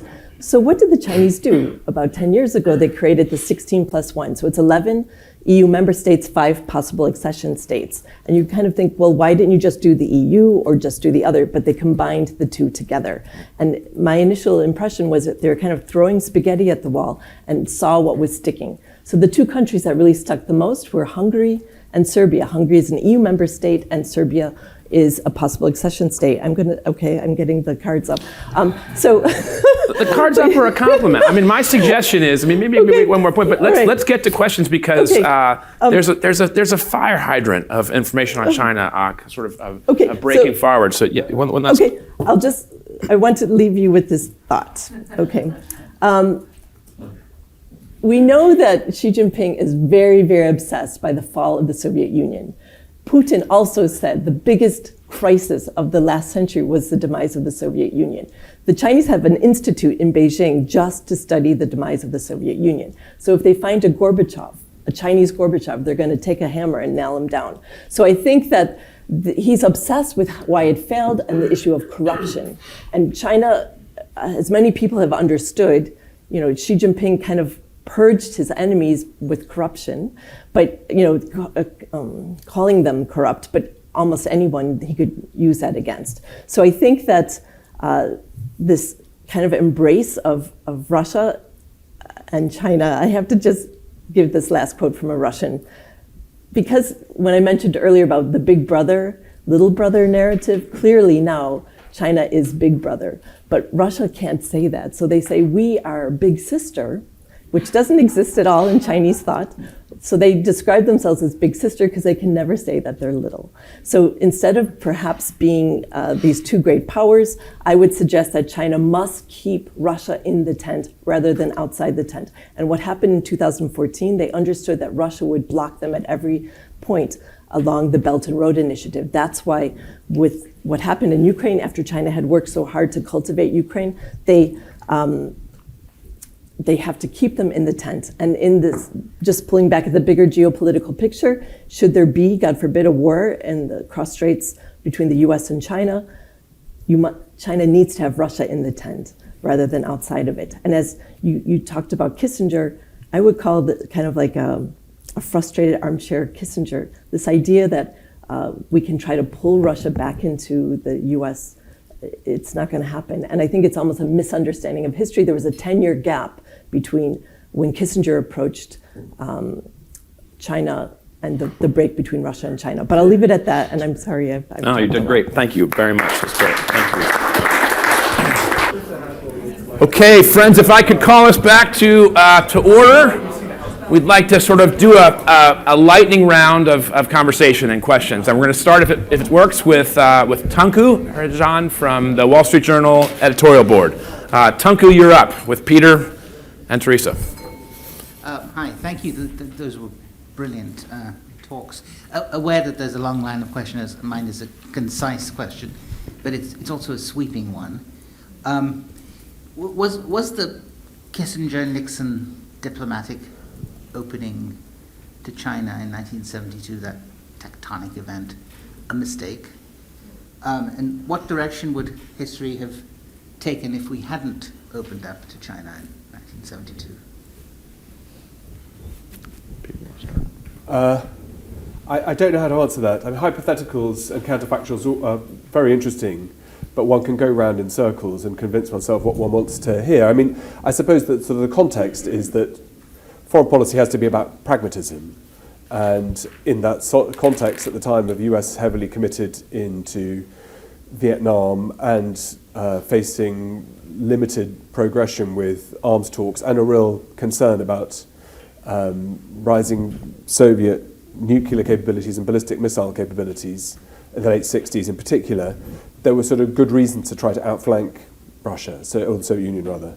So I suppose that there was a process there around trying to be practical, and the problem about being practical is that it sacrifices long-term goals. I guess if I was a State Department official, I would say the US has done a pretty good job actually, and despite messing things up, there had to be reactions after 9/11. There are lots of reasons why interventions in the Middle East and Libya maybe could have been things could have been even worse than they were. And I guess it is the question of how do you play a long game? And one of the sort of truisms about China is that somehow China plays a long game and is able to think strategically. I'm extremely skeptical about that, both from a practical point of view and from my experience, and also if one measures outcomes, that China has built a big economy, but on stilts that are very wobbly. And like I said, it's in the talk, its engagement with other parts of the world have been conspicuously bad at winning long-term friendships, although, as I say, there are lots of parts of the world where the Chinese have been more resilient and better at doing that than where we are. So specifically, was Kissinger wrong? I mean, I probably betrayed by quoting him, reaching out after Tiananmen Square. I probably have a slightly more sanguine view of Kissinger's role as a global theorist than many of my colleagues do. What would have happened differently?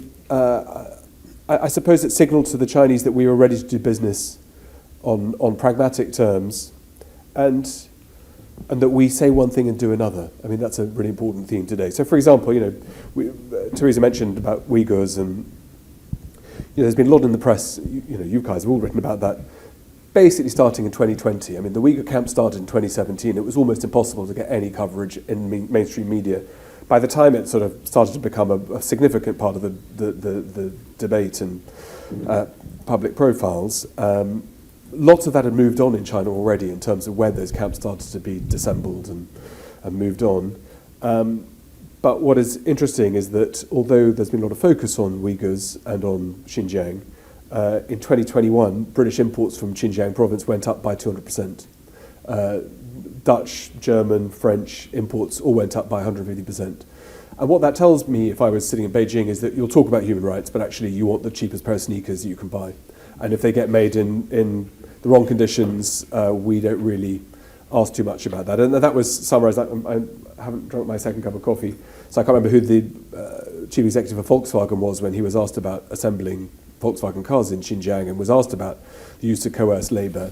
And he said, look, we just don't want to get involved in these kinds of questions or discussions. We just want the cars built as cheaply and as quickly as we can.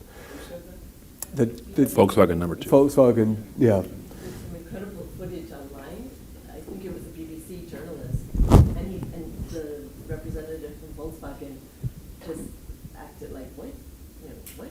There's something going on here. I think he was the CEO. Yeah, I think he. I mean, Journalists got him saying it like, no, I didn't know anything about forced labor. Yeah. So it's a long answer to your supposed easy question, Tunku, but I think it's that the way which we do things tends to solve today's problems without thinking about what that might store up in the future. Okay. All right. I'll just. I just had the Nuri Turkal, who is a Uyghur activist, and I just met him last week in Brussels. He came to speak to the European Parliament, and he reminded me that he was born in a camp. So he was born in a camp in Kashgar in 1971. His grandfather was being held. So they had camps that go back very far. So he was actually born in a camp. He went to the US to become a lawyer, and he's now a huge human rights advocate. So this has been going on. They've built many more since then, and it's, we can see through satellite data that they've really increased it dramatically. So back to your question about Kissinger.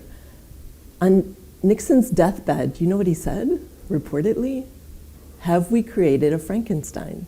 When he was talking about China. So on his deathbed, he appeared to have regrets.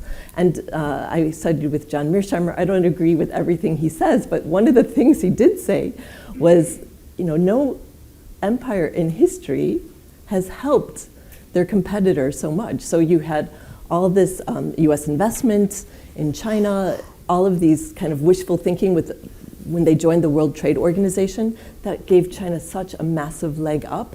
And they thought, if we hug them close enough, then they'll be like us. But all they did was kind of help an authoritarian regime. They've enriched an authoritarian regime. And can you imagine if Stalin had the type of surveillance equipment that China has today? And with Uzbekistan, I'll just give you one example, because this is a country that has the surveillance equipment. So when they picked me up at the airport, I'm sitting in the taxi, and I could see in the rearview mirror, it says Lenovo, and it was filming me the whole time. So I was taking photos because I hadn't seen that before. And then when I got to my meetings, they take your picture, you sign in, and your face is your ticket, and then you go, it sees your face, and then it lets you through the turnstile. So I could see, this type of surveillance in Uzbekistan. So in the past, we would say Russia was the rifle and China was the purse. Yeah. But now that purse is full of surveillance equipment, and this is something that Russia can never compete with. And so this idea of Russia, China balancing out in Central Asia, I would say that China and their ability to do all this surveillance has transformed the region. But going back to your question about Vietnam and the US are so close now. And the Vietnamese will say, that was the biggest mistake the US ever made, that they turned to China, because China and Vietnam are obviously enemies. But I mean, history has turned out very differently than people would have ever imagined back in the 70s. The US is actually kind of helping helping Vietnam with sea, they're trying to help them in the South China Sea, and everyone's nightmare is when a Chinese oil rig pulls up off the coast of Vietnam. So I think that they make back in the 70s, no one could have envisioned the type of relationship the US has with Vietnam. But I would say that Mearsheimer has also said that the US, the Chinese narrative is like, you're trying to contain us, you're trying to hurt us, but no power in history has helped their rival grow so dramatically. There are still, even with all of this kind of China-US tensions, so many Chinese students that still study in the United States. So I think that it's an unusual situation to be in, but I would say that the idea that I think it's in Kissinger's interest to portray what he did as so magnificent, but I think maybe future historians might see it very differently. Just add to it, because you mentioned surveillance a couple of times. Just for context, which is not a I know London. relativist. In London, we have 940,000 surveillance cameras, so 1,500 per square mile. Yeah. Right. So surveillance is not unknown in the Western world too. Sure. And in fact, one of the questions that we should all be asking is it what do we do about data that is sold rather than data that is state gathered? And there's a kind of understanding that states are dangerous because how they use and process data and keep people in place. There's no question about that. But we have a whole set of questions that are parallel mirror images that we should be also not parking. No, as a I'm good- aware of Good, that. good. But the Because- number in China, they say, what is it? The commission that Nuri's on, they talk a lot about, Yeah. 1.4 billion people, about 710 million cameras, about 1 per 2 people. Is that about? Yeah, there are 3 million people in China whose job is to monitor internet traffic. Mm-hmm. 3 million people. That's a lot of reports being produced on a daily basis, a weekly basis. Let's turn, if we can, to Marine Khan from the Times. Yes, cheers. Thanks both very much. That was amazing, Peter. On your question about whether Xi's, whether the threats that he perceived or real, is the idea that we're moving into an age of deglobalization a threat for China, or has it already positioned itself in a way where it is accelerating this trend? So the idea that the global economy, maybe more so after this war, will fracture into regional blocs. You'll see this idea of friendshoring, companies moving into areas where they have to assess geopolitical rivalries and alliances. How does China fit into that context? We already know that it might benefit countries like Mexico, who could take a lot of the cheap labor share that China has been traditionally producing. And the last time we had a financial crisis, China basically bailed everyone out by doing one of the most incredible fiscal stimuluses that we'd ever seen. That's not happening this time around. They're not going to be doing something of that nature. The regional lockdowns show that China's much more concerned about other priorities and coming to the rescue of the West, whether it was a secondary consequence of what happened in 08 and 09. It's now no longer, that silver bullet's not going to happen for the West anymore. Does that also change? Is that an active way that China thinks about its role in the global economy, because it knows how important and influential it is to bail out the rest of us? Just on the Uyghurs, what's the narrative that the Communist Party of China has constructed around the Uyghur threat, what this community represents, what they are trying to achieve? And is also the great skill, I don't know if you could call it skill, of the Chinese, not that they've managed to convince a lot of Western companies that ultimately they just care about trade and having cheap goods, but also that a lot of the Muslim world is also now has actively turned a blind eye to this, and the traditional, what you would think, voices of people wanting to defend Muslims around the world have also shown that blind eye. And how has China managed to do that? And was that even a calculation that it knew would happen? The fact that, we already mentioned Imran, but Imran Khan usually says, I'm just not really well read on the subject and I haven't really looked into it enough to, every time a journalist asks him about what's going on in Xinjiang, he can claim this sort of ignorance. And has that also been a skill of Chinese diplomacy to ensure that a lot of the countries that should have been speaking out of this issue are also been pretty supine on this topic? How about if Peter takes global economy and you take the Uyghurs Okay. narrative? Okay, great questions. So China's role in the globe, as all of you know, backwards, is deeply embedded and asymmetric. So China is very independent for its own domestic markets on the global economy, but highly integrated into all of our supply chains, as you know. So there obviously is a balance with these things of Chinese investments in US treasuries, China's requirement for people to buy electronics, kit, sofas, whatever it is that gets made in China. So any global slowdown impacts China and its manufacturing sector. One of the bite points and the difficulties has been that, apart from the geopolitical stuff that we possibly overemphasize and over-worry about, is this about Trumpism and fragmentation and whatever, it's about much more nuts and bolts logistics. So average pay for Chinese manufacturing workers in the electronics sector tripled between 2010 and 2020. So the reason for businesses like Apple and Google to offshore, or reshore rather, is not just because there's pressure from the State Department or it's part of a big global meltdown. It's if your costs are rising very quickly, which is a substantial overhead, at what point do you look to Vietnam, Mexico, other parts of the world? The supply chain issue around, because of COVID and port congestion and whatever, has been added extensively to costs. So it's not just about sort of big picture questions.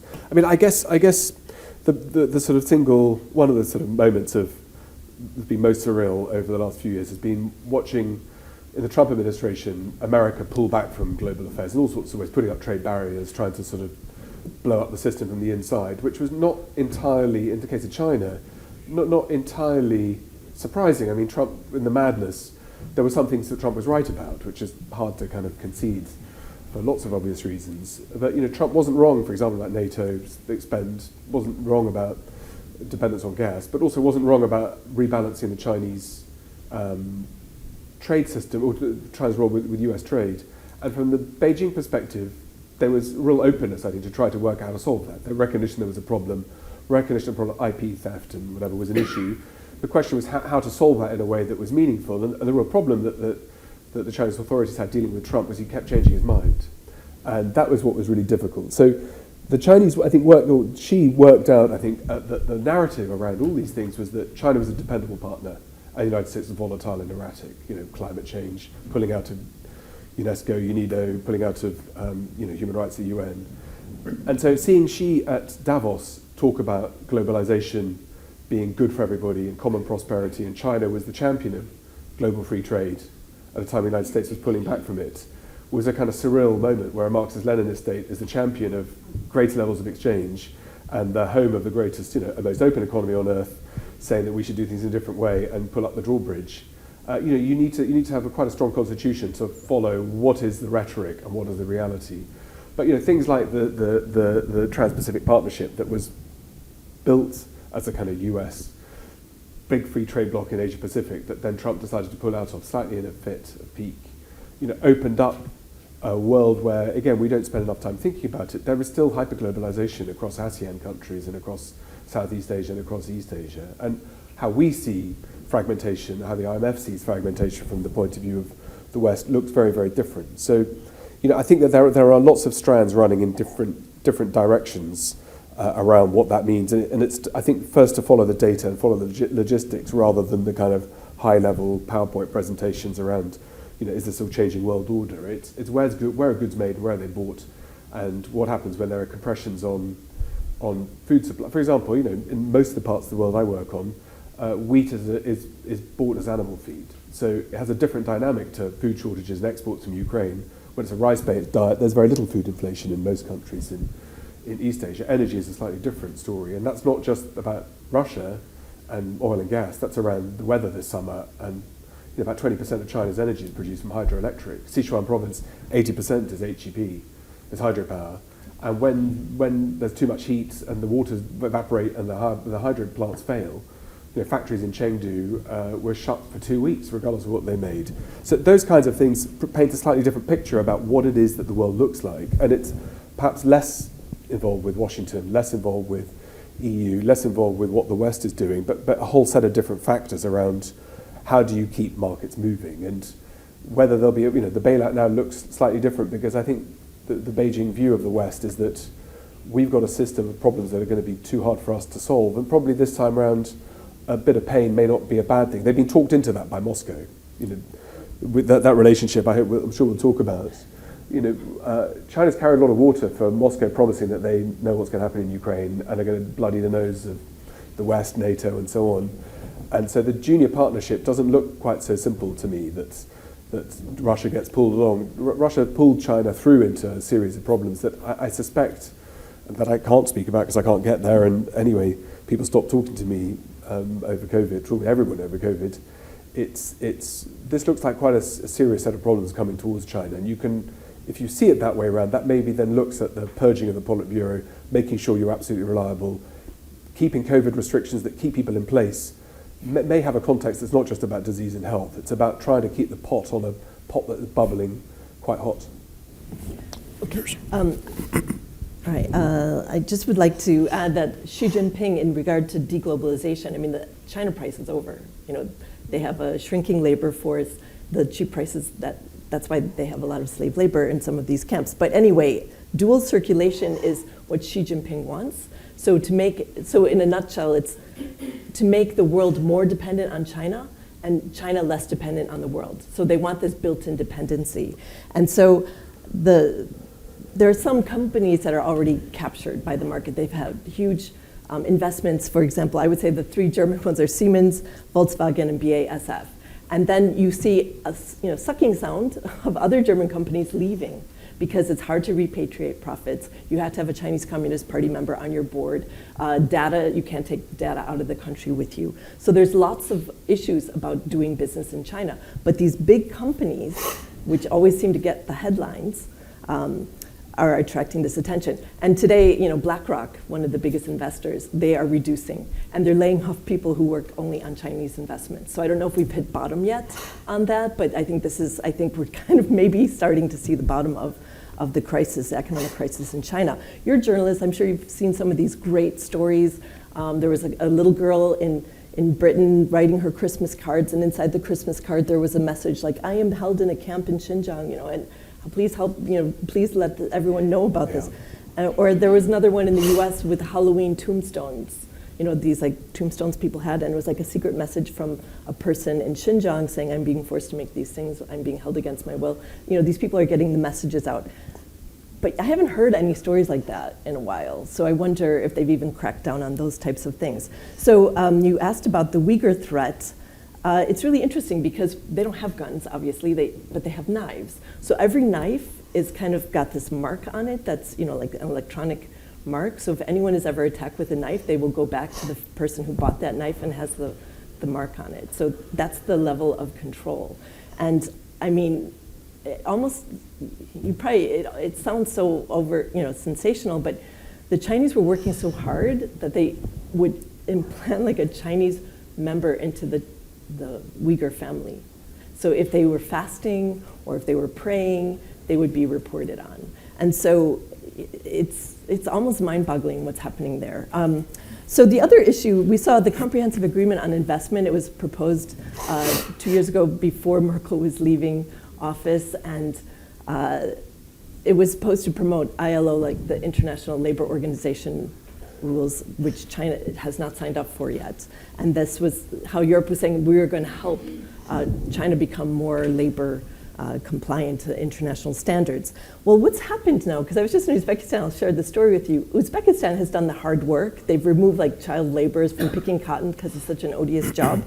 And so we saw with the sanctions and then the counter sanctions, because the Europeans, with the Magnitsky Act that they had been fighting off for years, they finally passed it, and then they had like sanctioned 4 very low-level Chinese officials in regard to Xinjiang. So the Chinese responded with massive counter-sanctions, sanctioning members of the European Parliament, one from each party, so they got everybody angry, the whole entire political and security, diplomatic community, MEPs, academic think tanks, an entire think tank in Germany was sanctioned because of this. So my point is that this is something very neuralgic for China, and that if you try to sanction them, you will be counter-sanctioned. And so the whole idea of the cotton sanctions, H&M, various European companies said we're not going to use this slave labor cotton from Xinjiang. And so China kind of said, fine, we're not going to let you sell that any of that cotton t-shirts that you manufacture in China. So it's this idea of leverage. China has such a huge market, and this means they have leverage. And so companies are coming up with Chinese walls, literally. I mean, they have like one company that has to be incorporated only in China, and then they have an international market, and they try not to keep those markets separate. So I don't know how that's going to work out. So we've got 9 questions, and the facts, just to put it before you, are that we will have buses showing up here at 11:50. Okay. And lunch ready for us around 12. Now, it could be a little bit late, it's fine. But let's see if we can go a little crisper to get everybody in if we can. Mara Gay, you're up next from the editorial board at the New York Times. Thanks. Hi, guys. I'm a journalist, not an intellectual, so forgive the practical nature of this question, but in your specific personal view, what is the responsible way for those of us invested in the survival of liberal democracy to approach China? You need short answers. You're an academic. Yeah. Well, the bottom line is to accept higher prices. You mean literal higher prices? Yeah. Or metaphorical higher prices? China, I suppose, take as a whole, the global south, China specifically, has allowed, has placed huge deflationary measures on wages and on the cost of goods and created climate damage. So it's not just about human rights and so on, but the fetishism for wanting economic growth at all costs with the least possible consequences, we've probably reached the end of the road. So it means higher prices, cost of goods, and a different form of engagement with capitalism, but you can't have everything. And so the engagement with China means not being a sucker for goods made in states where you have humanitarian objections, but you still buy their goods while raising it like Rishi Sunak will do and slapping on the wrist but not doing anything about it.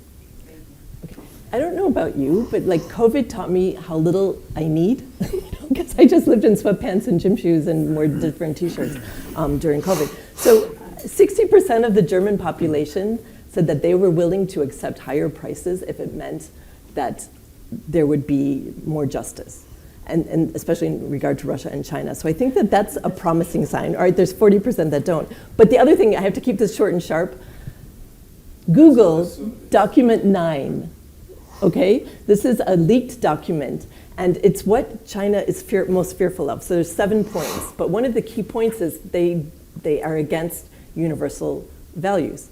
And they say this is an evil thing that the West has devised, and that this is something that will undermine the Chinese Communist Party. So Google, document 9, it was leaked. Someone decided to make sure everyone got to see that. But I think that it is a systemic rivalry. I'm sorry, it's a very, very different system. And China is changing us. We're not changing China. When they were allowed to join the World Trade Organization, remember President Clinton said, you can't nail Jell-O to the wall. So that he thought that the internet would change everything, China. Well, no, they've learned to control the internet, and they're actually maximizing our systems against us and undermining our democracies. So I would say that their best strategy was to convince everyone they didn't have a strategy, and now we're kind of in a mess. Tim Alberta with The Atlantic. Another just very direct question, like Mara, it feels like the elephant in the room here vis-a-vis the new Cold War is Taiwan and this, activity in the South China Seas, and you have these two economic superpowers, but it feels different from the U.S. relationship with Russia during the Cold War because we both need each other economically. At least elites in these two countries need each other economically. Can either of you, there was this situation a couple of years ago where one of the NBA team executives tweeted out his support, I'm sure you all remember, and then LeBron James, arguably the most recognizable person on the planet, sort of personally walked it back and said, of course we meant no offense to the Chinese government. And it's this very eye-opening moment that I think demonstrates the degree to which elites in both countries very much need one another. Can either of you conjure a scenario where there would be a military conflict between these two nations? It's a slightly different question. I thought you were going to ask about Chinese invasion of Taiwan, which I'm in a very small minority, but I think the chances are extremely small. I think it suits everybody to talk this up. So I'm very highly negative. Is there a chance of a wider potential outbreak for other causes? Well, there are, like the Rand Corporation has modelled what a conventional first strike by the United States on the Chinese economy would do. There's been sort of considerable military planning around what a confrontation might look like, and when you have militaries who think about that and plan it, that's probably part of the problem. So is there a chance things could go wrong? You don't need to take my opinion on it. On the 6th of January last year, General Milley, the commander of the Joint Chiefs, rang his opposite number in Beijing at the PLA and said if he was ordered to launch conventional, non-conventional strike on China, he would try to give them 30 minutes warning. And if you're sitting in Beijing, that probably makes you slightly worried about not just American intentions, but about volatility. So is there a spark where something like that could happen? There's no controls on the commander-in-chief of the US Army and ability to launch nuclear missiles or to start wars. That's a right that the president has under the Constitution, which is not how we do things in the UK. It means that there's all sorts of scope for things to go wrong, with the rush of blood to the head, misunderstandings, poor military intelligence. You know, in the grand scheme of things, would this play out in a kind of linear way where temperatures get hot? I would guess probably not, but as a historian, I can tell you that the whole point of history is that wars always break out. It's just a question of when. Okay, I'll try to keep it really short and sharp. Everyone is so divided on this. This morning I got up and read everything I could get my hands on. So Foreign Affairs, there was just an article that was published last night saying that there's kind of a period of détente right now between Russia and China. Victor Shi published a paper yesterday saying we're on the cusp of war. So even experts are divided on this, and it's not very clear. Between China and Taiwan. Like over Taiwan. So everyone likes to say Cold War 2.0, and I really don't like that, because I think that that almost makes us feel complacent. This is far more complicated than the Cold War. The Cold War is going to look like a cakewalk. We are so, we've got so many players. It's really very, very difficult. So Taiwan, I don't even want, people didn't believe that there was going to be a war in Ukraine, right? So the US showed all the intelligence, the Chinese took the intelligence and gave it to the Russians. I mean, that's, even Europeans, they had the Munich Security Conference just days before the actual invasion. And the US was showing people on the sidelines the intelligence, and everyone's like, no, it will never happen. So I don't know if that's like an optimism bias. No one wants to think about the horrible, but I think what we should take away from Russia's invasion of Ukraine, or increased war since 2014 in Ukraine, is that we have to start trying to imagine the unimaginable. I don't have real estate inside Xi Jinping's head, but he has a lot of issues. The economy's tanking. He has a demographic issue. Things aren't going very well, and we know from history when things go rather pear-shaped, and he's kind of rattling, about what's going on with Taiwan. Is that just optics? He's made it quite clear at the last Party Congress that Taiwan. And I don't know, I mean, Chinese historic approach to military is like to win without fighting. So they were doing very well as long as the Kuomintang, the KMT, was in power in Taiwan. It was getting closer and closer to China. The Taiwanese are huge investors in China. But now, after what happened with Hong Kong, Tsang won, the current leader won overwhelmingly, because people are like, we don't want to be like Hong Kong. So the dynamic has changed. We see how difficult war is in Ukraine, even with Russia. It will be much harder in a sea. Having amphibious, it would be horrible. But Taiwan has been very clever. They've made themselves so valuable in terms of chips. So it's chips and democracy. Let's see if that works. But I would say that we can see even really key experts in the U.S. are divided. So I don't have any clear answer on that. Yeah, and human error is what brings down airliners, right? So navigation error on a Chinese jet or an American aircraft carrier jet, patrol that has a contact while we're sitting here, escalating what happens after that, it's a question of choice. It's about who does it suit. And one of the things that's difficult is to see how hardline the PLA is in terms of decision making in Beijing. Xi is very much a product and I wouldn't say in the hands of the PLA, but it's very closely aligned. And the hawks and the doves in Beijing have been that filtration. So anything can go wrong.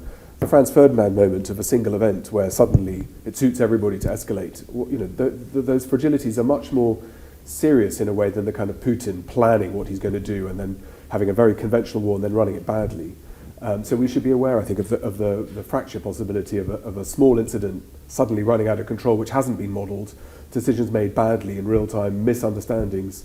And those channels of communication have to be kept, they've been done quite well between Moscow and Washington in the last 6 months during the war. It didn't work to start with, but right now I think that there is some back channels that work relatively well in terms of setting out what those red lines might look like. But those breakdown of communications with China have been almost total in the last 2 to 3 years because of Trump and now COVID. That's good. Let's go to Tom Nuttall, if we can, from The Economist. Thank you. I had 2 questions, but I'll just ask one. Just to ask you both to dig in a little bit more detail to something that you both hinted at in various answers that you've given, and that's the internal weaknesses that are confronting the Chinese economy. Theresa, a moment ago you mentioned demographics, and this looks pretty serious to me. Huge holes in parts of the banking system, the property meltdown that you see in some places, and then some of the external threats that Peter, you touched on a moment ago, sort of long-term wage rises making the Chinese manufacturing sector much less competitive, and at least in the short term, obviously, the huge difficulties that they're having getting out of the zero COVID policy. Could you briefly provide, I don't know, sort of a taxonomy of these things, how serious you think they are, and to what extent you think that they might affect China's ability to project power externally in the long term? Demography, internal weaknesses. Can I just wanted to make a quick comment about the previous question. I mean, it's like being on TV. You can say whatever you want. All right, it's like policy planners used to call the decade of concern, right? And now we've seen head of Pacific Command say, the invasion could take place in 2022 or 2023. Well, I'm sorry, this is the end of November, it's November 2022. So the narrative has changed very dramatically from the US side, from a decade of concern to maybe 2022, 2023. To your question about internal weaknesses, most economists are extremely worried. We can see how the investment industry is behaving. Everyone used to think they would have a safe job at Goldman Sachs if they were working on Chinese investments. Now those people are being laid off. So that's speaking volumes. The Chinese themselves, the rich people are trying to leave. They're voting with their feet. And it's getting harder and harder to leave with your assets. So they're stuck. And I am deeply concerned about these things because when things go so pear-shaped, what can you do? If they could take Taiwan bloodlessly, I'm sure she would do it, because that would change everything. Because of the law of the sea, all of this, they would strangle Japan and South Korea. They could control their energy exports there.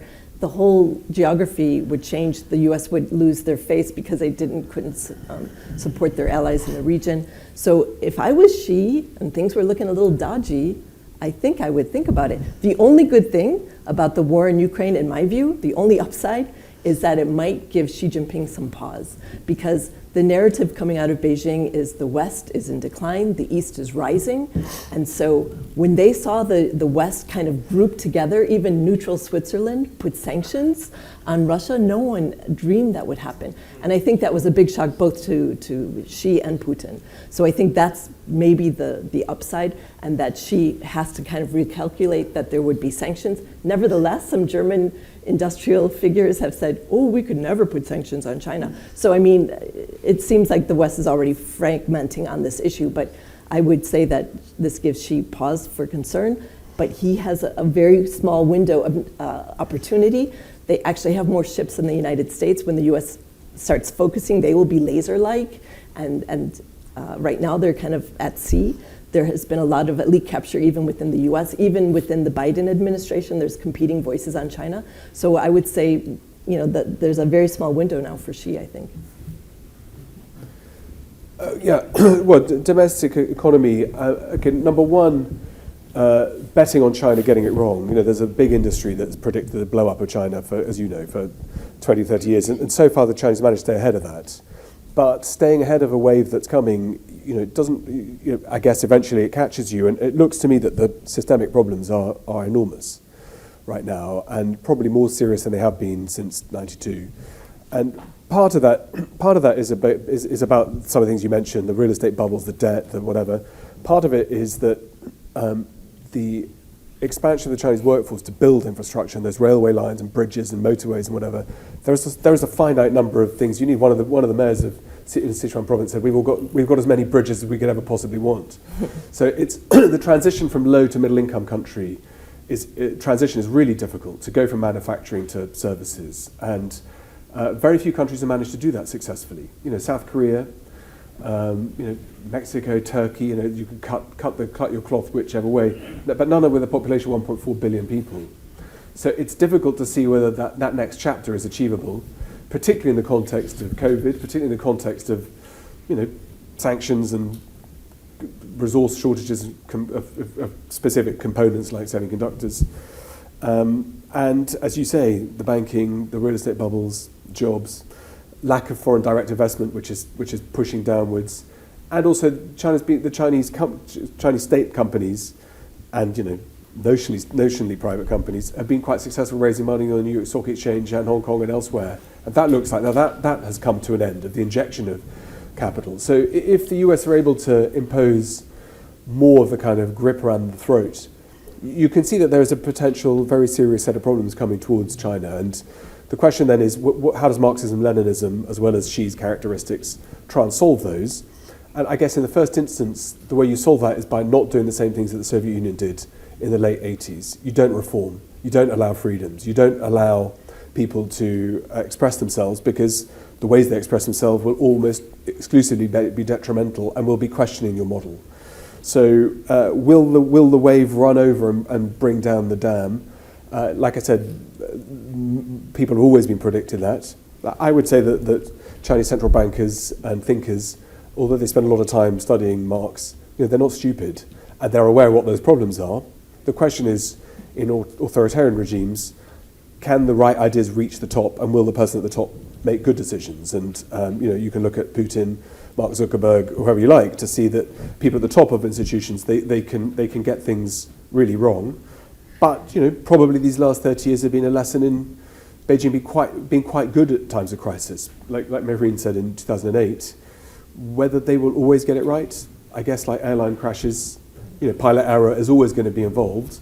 But I don't know whether this is that moment or not.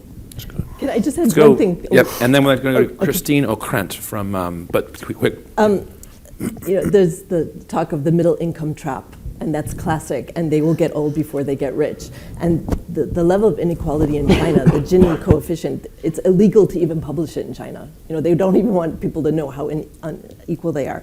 So I think probably the most telling thing, if you want it in a nutshell, the fact that Li Keqiang, who's actually pretty good at economics, he's been retired. And she is it's ideology over economics. I think that speaks volumes. Christine. Thank you. One question to Peter. You brilliantly explain how wrong or short-sighted we've been in the West about China. And the truism goes that China has always a long-term view. Would zero COVID prove exactly the reverse, or would you actually explain to us that indeed Xi Jinping has a zero COVID long-term view, or does zero COVID prove quite to the contrary? I don't know, but what my guesswork is that zero COVID for the first year of the pandemic was a real feather in China's cap, the way in which China looked like it had solved it in a way where we in the West, the wheels were coming off left, right and centre. That now looks very different after successful vaccine rollout and so on, and China's own Sinovac not being effective. My guess will be that what we're looking at in China right now is not just about disease environments, it's not just about COVID, it's about keeping people in their cities and in their apartments, in their place, at a time of macroeconomic compression. I don't have any ability to look through that. I've got no idea about the data on Chinese current. I mean, it's significant that BioNTech went with Schultz to China and obviously have licensed the vaccine for Chinese markets. But I would suspect it's not as simple as just zero COVID and the whole Communist Party competence rests on that, because Chinese citizens, and they're very young, they're able to get maybe not past every VPN, but they're not completely cut off from the outside world. They're able to see that we're moving around, and that they're not. And there are lots of leaps of faith to think that Chinese citizens will just do what they're told and are happy as long as they get richer and more prosperous, which is quite hard if you're staying at home and your productivity falls. So my guess would be that there's more to the zero COVID than just about medical competence and healthcare. It's about other things that are going on behind the scenes. But that like I said, requires a few leaps of faith and quite a bit of guesswork in the absence of being able to know what's going on the ground. Let's go next, if we can, to Emma Tucker with the Sunday Times. Okay, two questions. Number one, the pandemic. We haven't really spoken about it. So trust was not exactly great between China and the West already. Trust, sorry. Then along comes the She's pandemic, gone. and you're obsessed. Sorry. Yeah, trust, so sorry, yeah.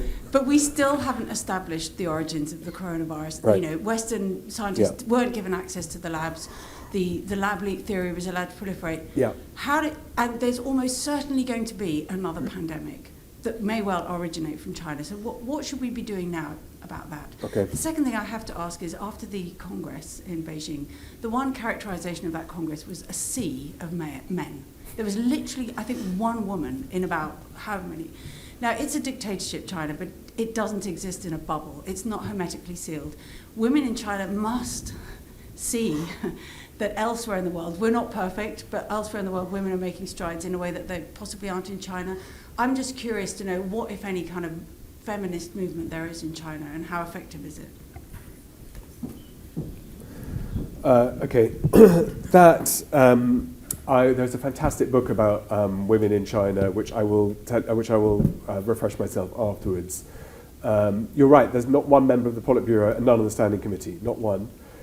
The Chinese in the last decade were quite active in trying to say that 50% of business directors are women and that there are higher levels of participation in the workforce, etc. So it was a badge of difference that was waved around quite a bit, and that's gone very quiet.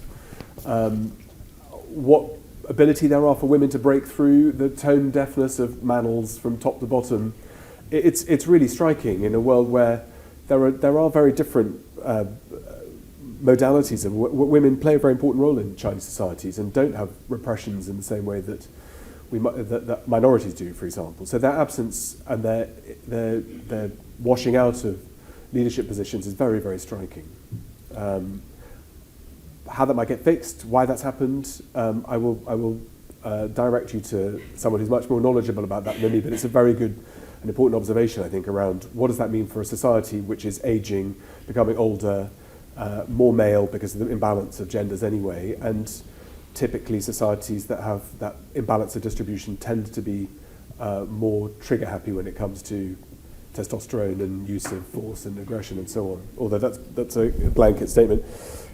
Pandemic, well, I'm many things, but I don't work in genomics, but a friend of mine who runs the UK genomics programme, the co-director, I think is absolutely satisfied that this was a naturally occurring vaccine and non-tampered.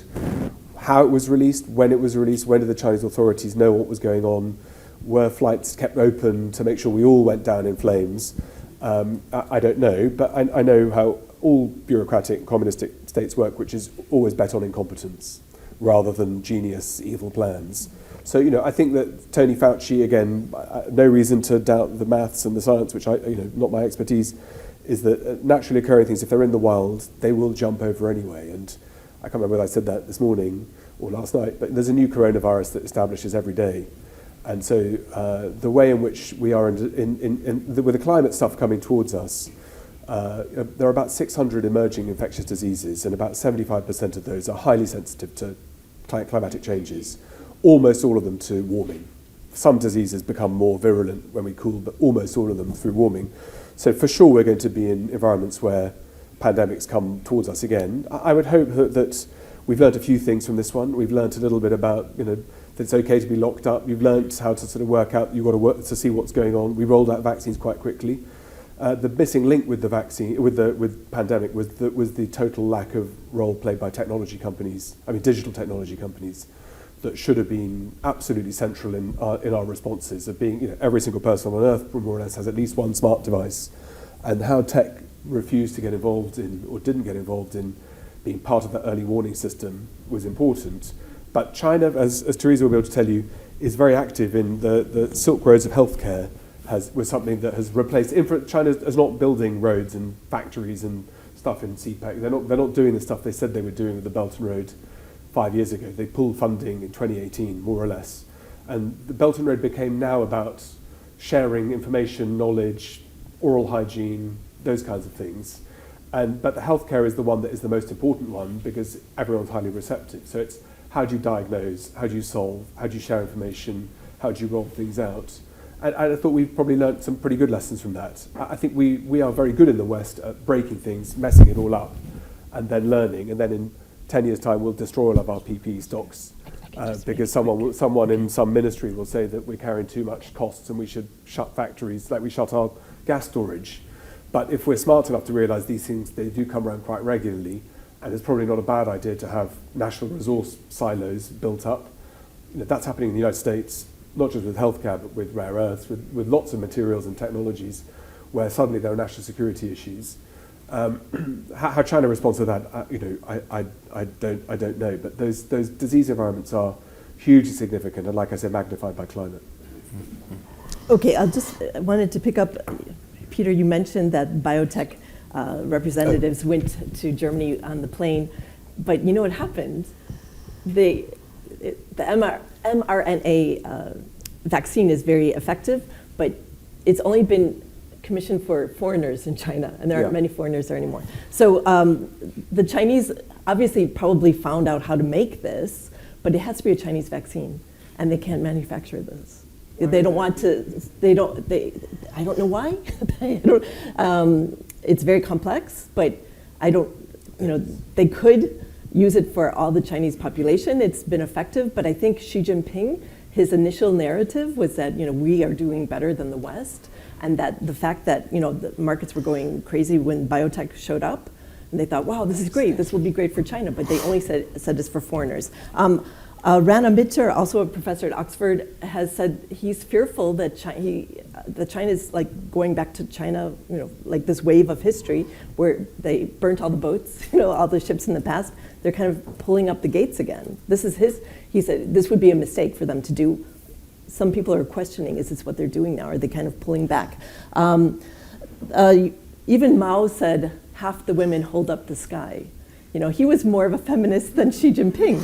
So women, anything that is a possible threat to the Chinese Communist Party, any competing power center like Falun Gong, which was really a breathing exercise, anything, feminists are a competing power, possible competing power for the Chinese Communist Party. And these people are put down. And we're going back in time. And anything, they're so paranoid that any grouping could be a threat to them. So even feminists now are suspect.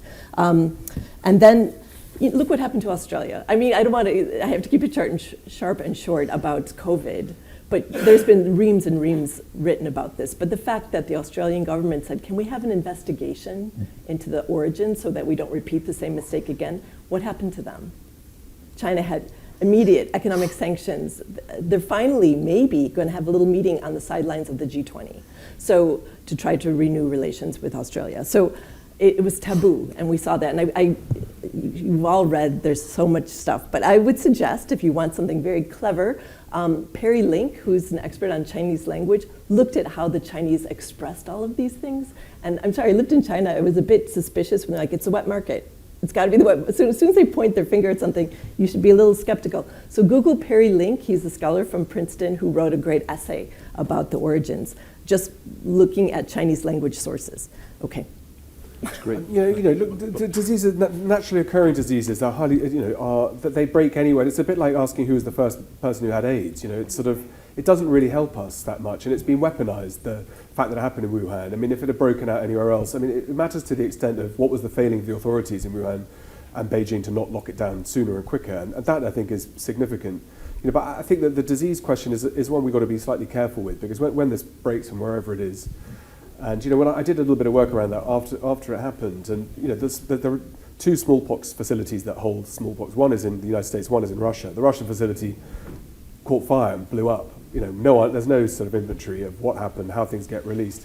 And even Fort Detrick, which is the US major infectious disease center, was shut for a year by Congress because of breaches of health and safety. So things get out into the open air, and naturally occurring ones, it's a slightly different one to when they've been tampered with. But as far as I'm aware from from you and Bernie, my friend and colleague, this is all natural, and that means the shape of it looks slightly different. Roseanne Lake, by the way, my friend who the Sunday Times brought to Cheltenham for the Literary Festival with me in 2019 or 2018, left over in China, the women shaping the next superpower.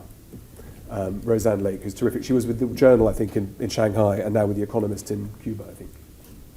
All right, we've got 4 or 5 questions left. We've got about 10 to 12 minutes left, so let's see how far we can go. First up is Rachel Donadio, then Katrin Benhold, then Shadi Hamid, then Rim, Sarah Alawang, okay?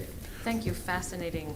You mentioned interviewing students who are applying to Oxford for now, for at least, I don't know, at least 20 years. A lot of Chinese students have gone to the United States for higher education, also for private high school. I wonder, any sense of whether they've gone back to China? Is there any sense of an impact they might have had on making China more open, or is it just the money comes from China, they get educated in the West, stay in the West?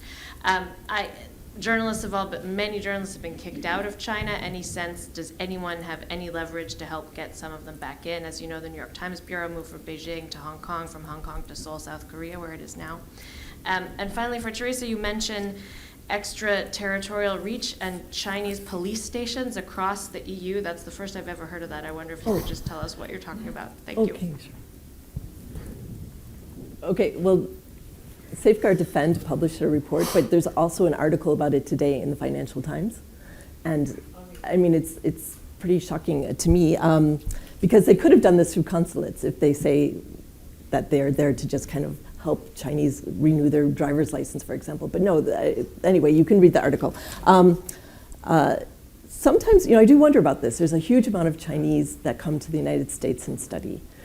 Yale Law School. Sometimes we have these people who just learn English perfectly, and then you debate them and become almost incredible propagandists. I don't know if some of them return to China and feel frustrated, or they just accept how the situation is. I remember when I first moved from China to Brussels, and it was at the time of the Olympics, and so the Chinese students were encouraged by the embassy, or kind of told by the embassy they had to go protest, because remember there was problems with the torch relay, because some Tibetan activists are like, no. So the Chinese students were marching around Brussels saying this was all evil and bad. And I just started talking to them, and I was curious what their positions were and how they were organized. And they said the head of the wife of the ambassador had organized them. And then she's like, but you don't understand China. You don't know anything about China. And I'm like, oh, I just came from there. And as soon as I said that, she's like, and then she walked away. Like, she didn't want to talk to me then, because she felt that her talking, my perception was that her talking points were arranged, but if you talk to someone who had actually lived in China, it was going to be useless. So I don't know how, I think that they must suffer. I really do think they must have a hard time, because they know what the red lines are, and the red lines are getting stronger and stronger.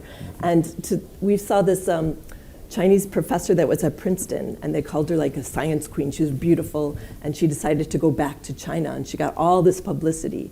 And she could not cope with the lack of the internet. She couldn't. So after a couple of years, she went back to the US. And those are stories I don't think they want to report too much about. So there are a lot of restrictions, and I think it must be very difficult for some people. Let's go to Katrin Van Holden with New York Times, Berlin. I'll come back. Oh, sorry. No, go for it. No, I mean, I'm conscious of time. I mean, I think that these things, they are constantly changing. So basically, science undergrads and graduates who left China between, until about 2016, 2017, all stayed in the West, almost exclusively. Some went back.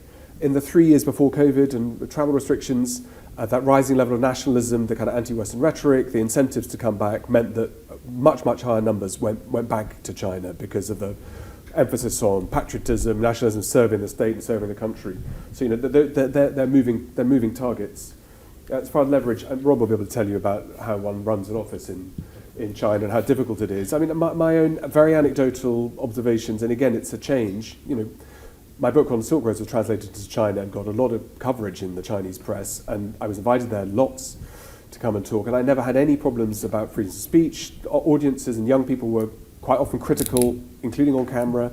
No problems about reporting stuff, but that all started to harden. So China in the 2010s was quite active in translating books and bringing stuff in. In 2018, end of 2018, that sort of stopped. So publications of foreign books into translations into Chinese have really slowed down. You can get through it. I had no censorship on my first book.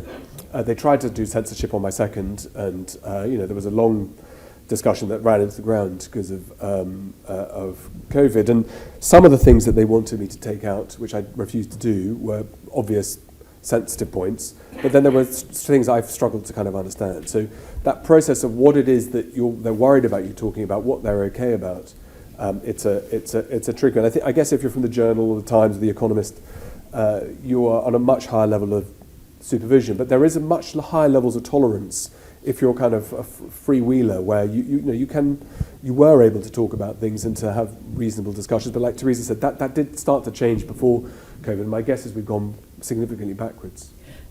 And I'll just add one thing more. In the past, it was always desirable to have a US or European education, but now those people can't find, it's getting more difficult for them to find jobs because they're not considered patriotic enough.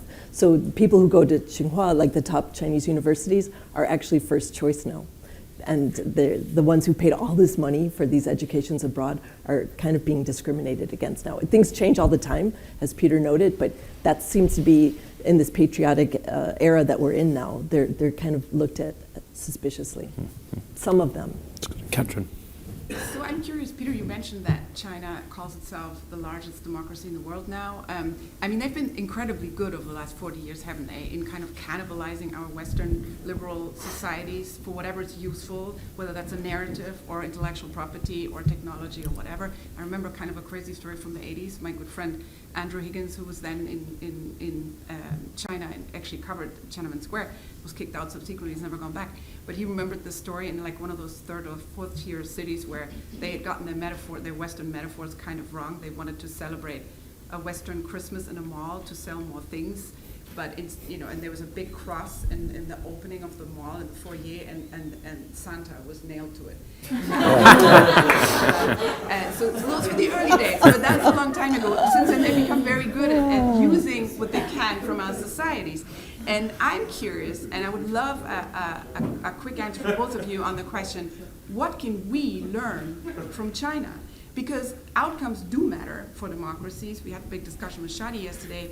Our democracies would be stronger if our outcomes were better, and arguably, China has pretty good outcomes on certain metrics. So what can we learn from them? I'll give a quick. Do you want to go, Teresa, or shall I? I'll do a quick answer. So when Teresa mentioned the Xi-Biden readout, I got up the Chinese equivalent, which doesn't mention Cold War, doesn't mention any of the things that the United States mentioned in theirs. But the single line that jumps out is that in the Chinese readout of the meeting, it says, the United States has American-style democracy, China has Chinese-style democracy. Right? So China's been very good at working out our sensitivity points and working out how to engage with us in ways that need us to stop and think.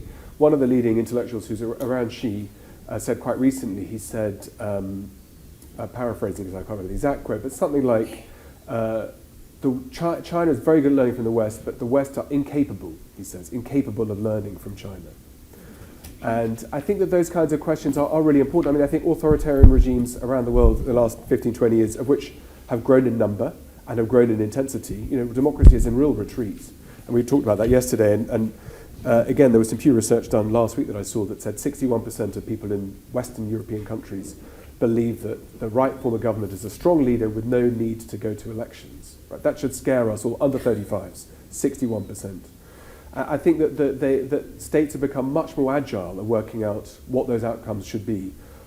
Maybe not political or social reforms, but getting rid of corruption, having improved judiciaries that maybe are still on the way.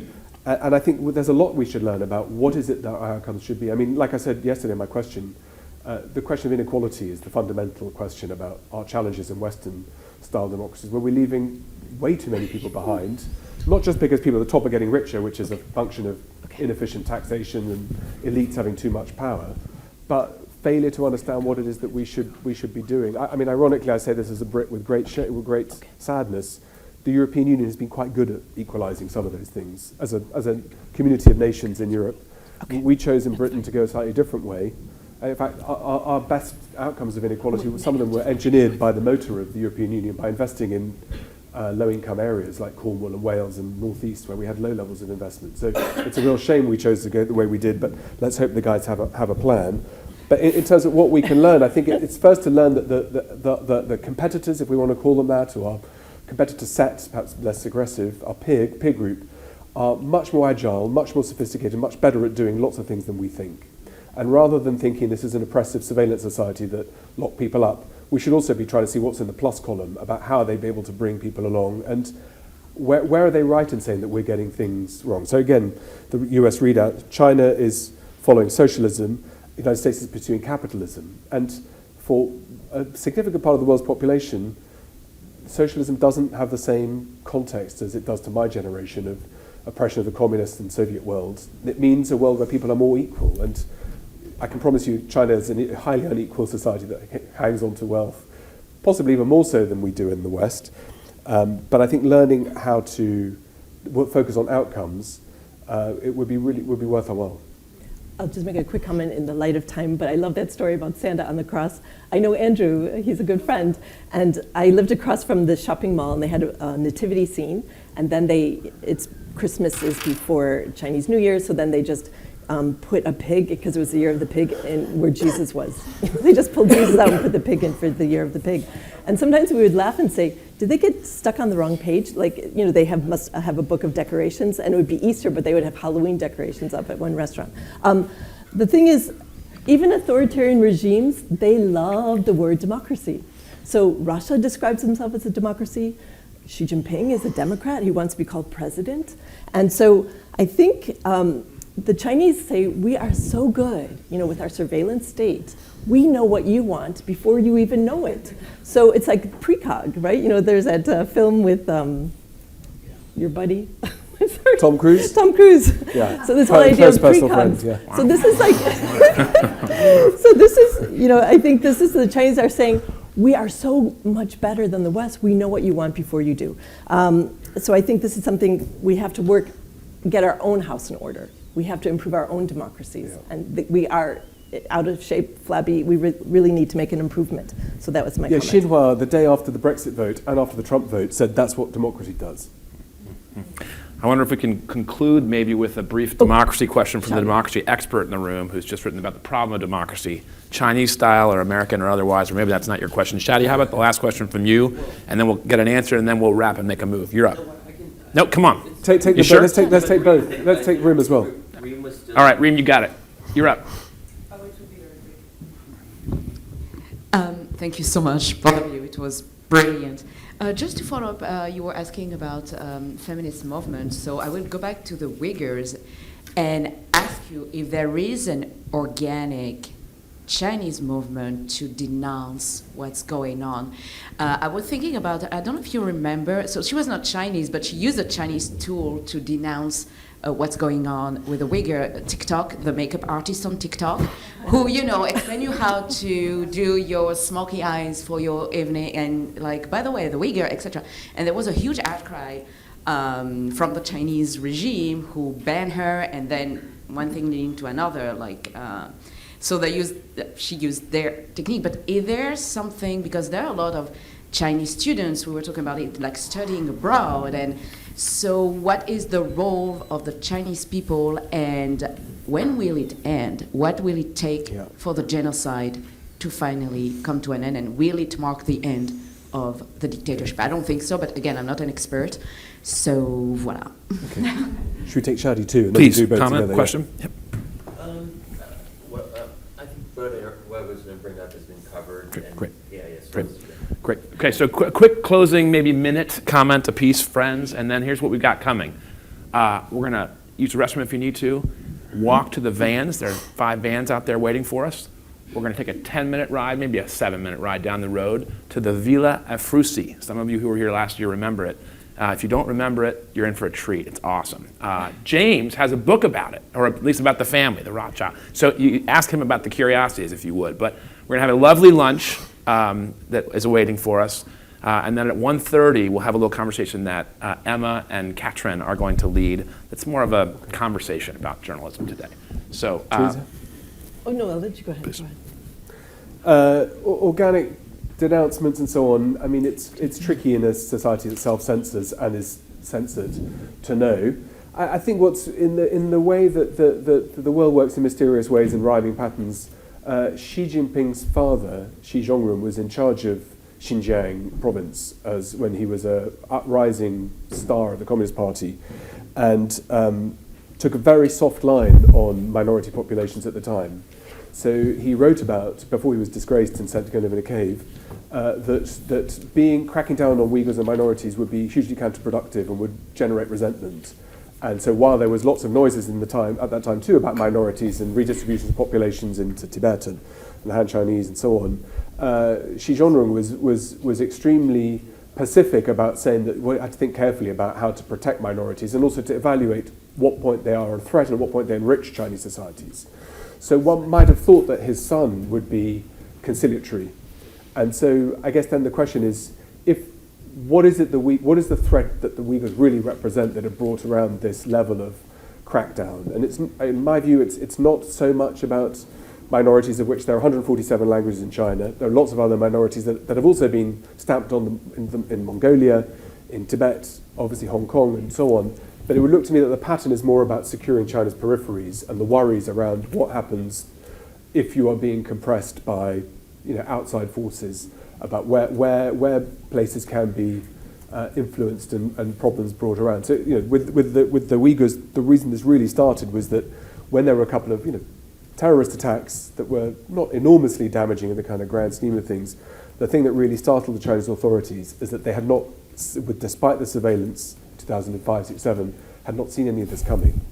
So that threat of worrying that there's a fifth column that must be brewing somewhere, seeing ISIS and the Taliban in Afghanistan, still significant caches of weapons deposited by the CIA and training camps established in Xinjiang in the 80s to deal with Afghanistan, has led to a disproportionate crackdown on Uyghurs more than anybody else in China, although, like I said, other minorities too. But I think it's surprising, given Xi's family background, that one would think that one would have the same kind of lightness of touch, but that's been absolutely lacking.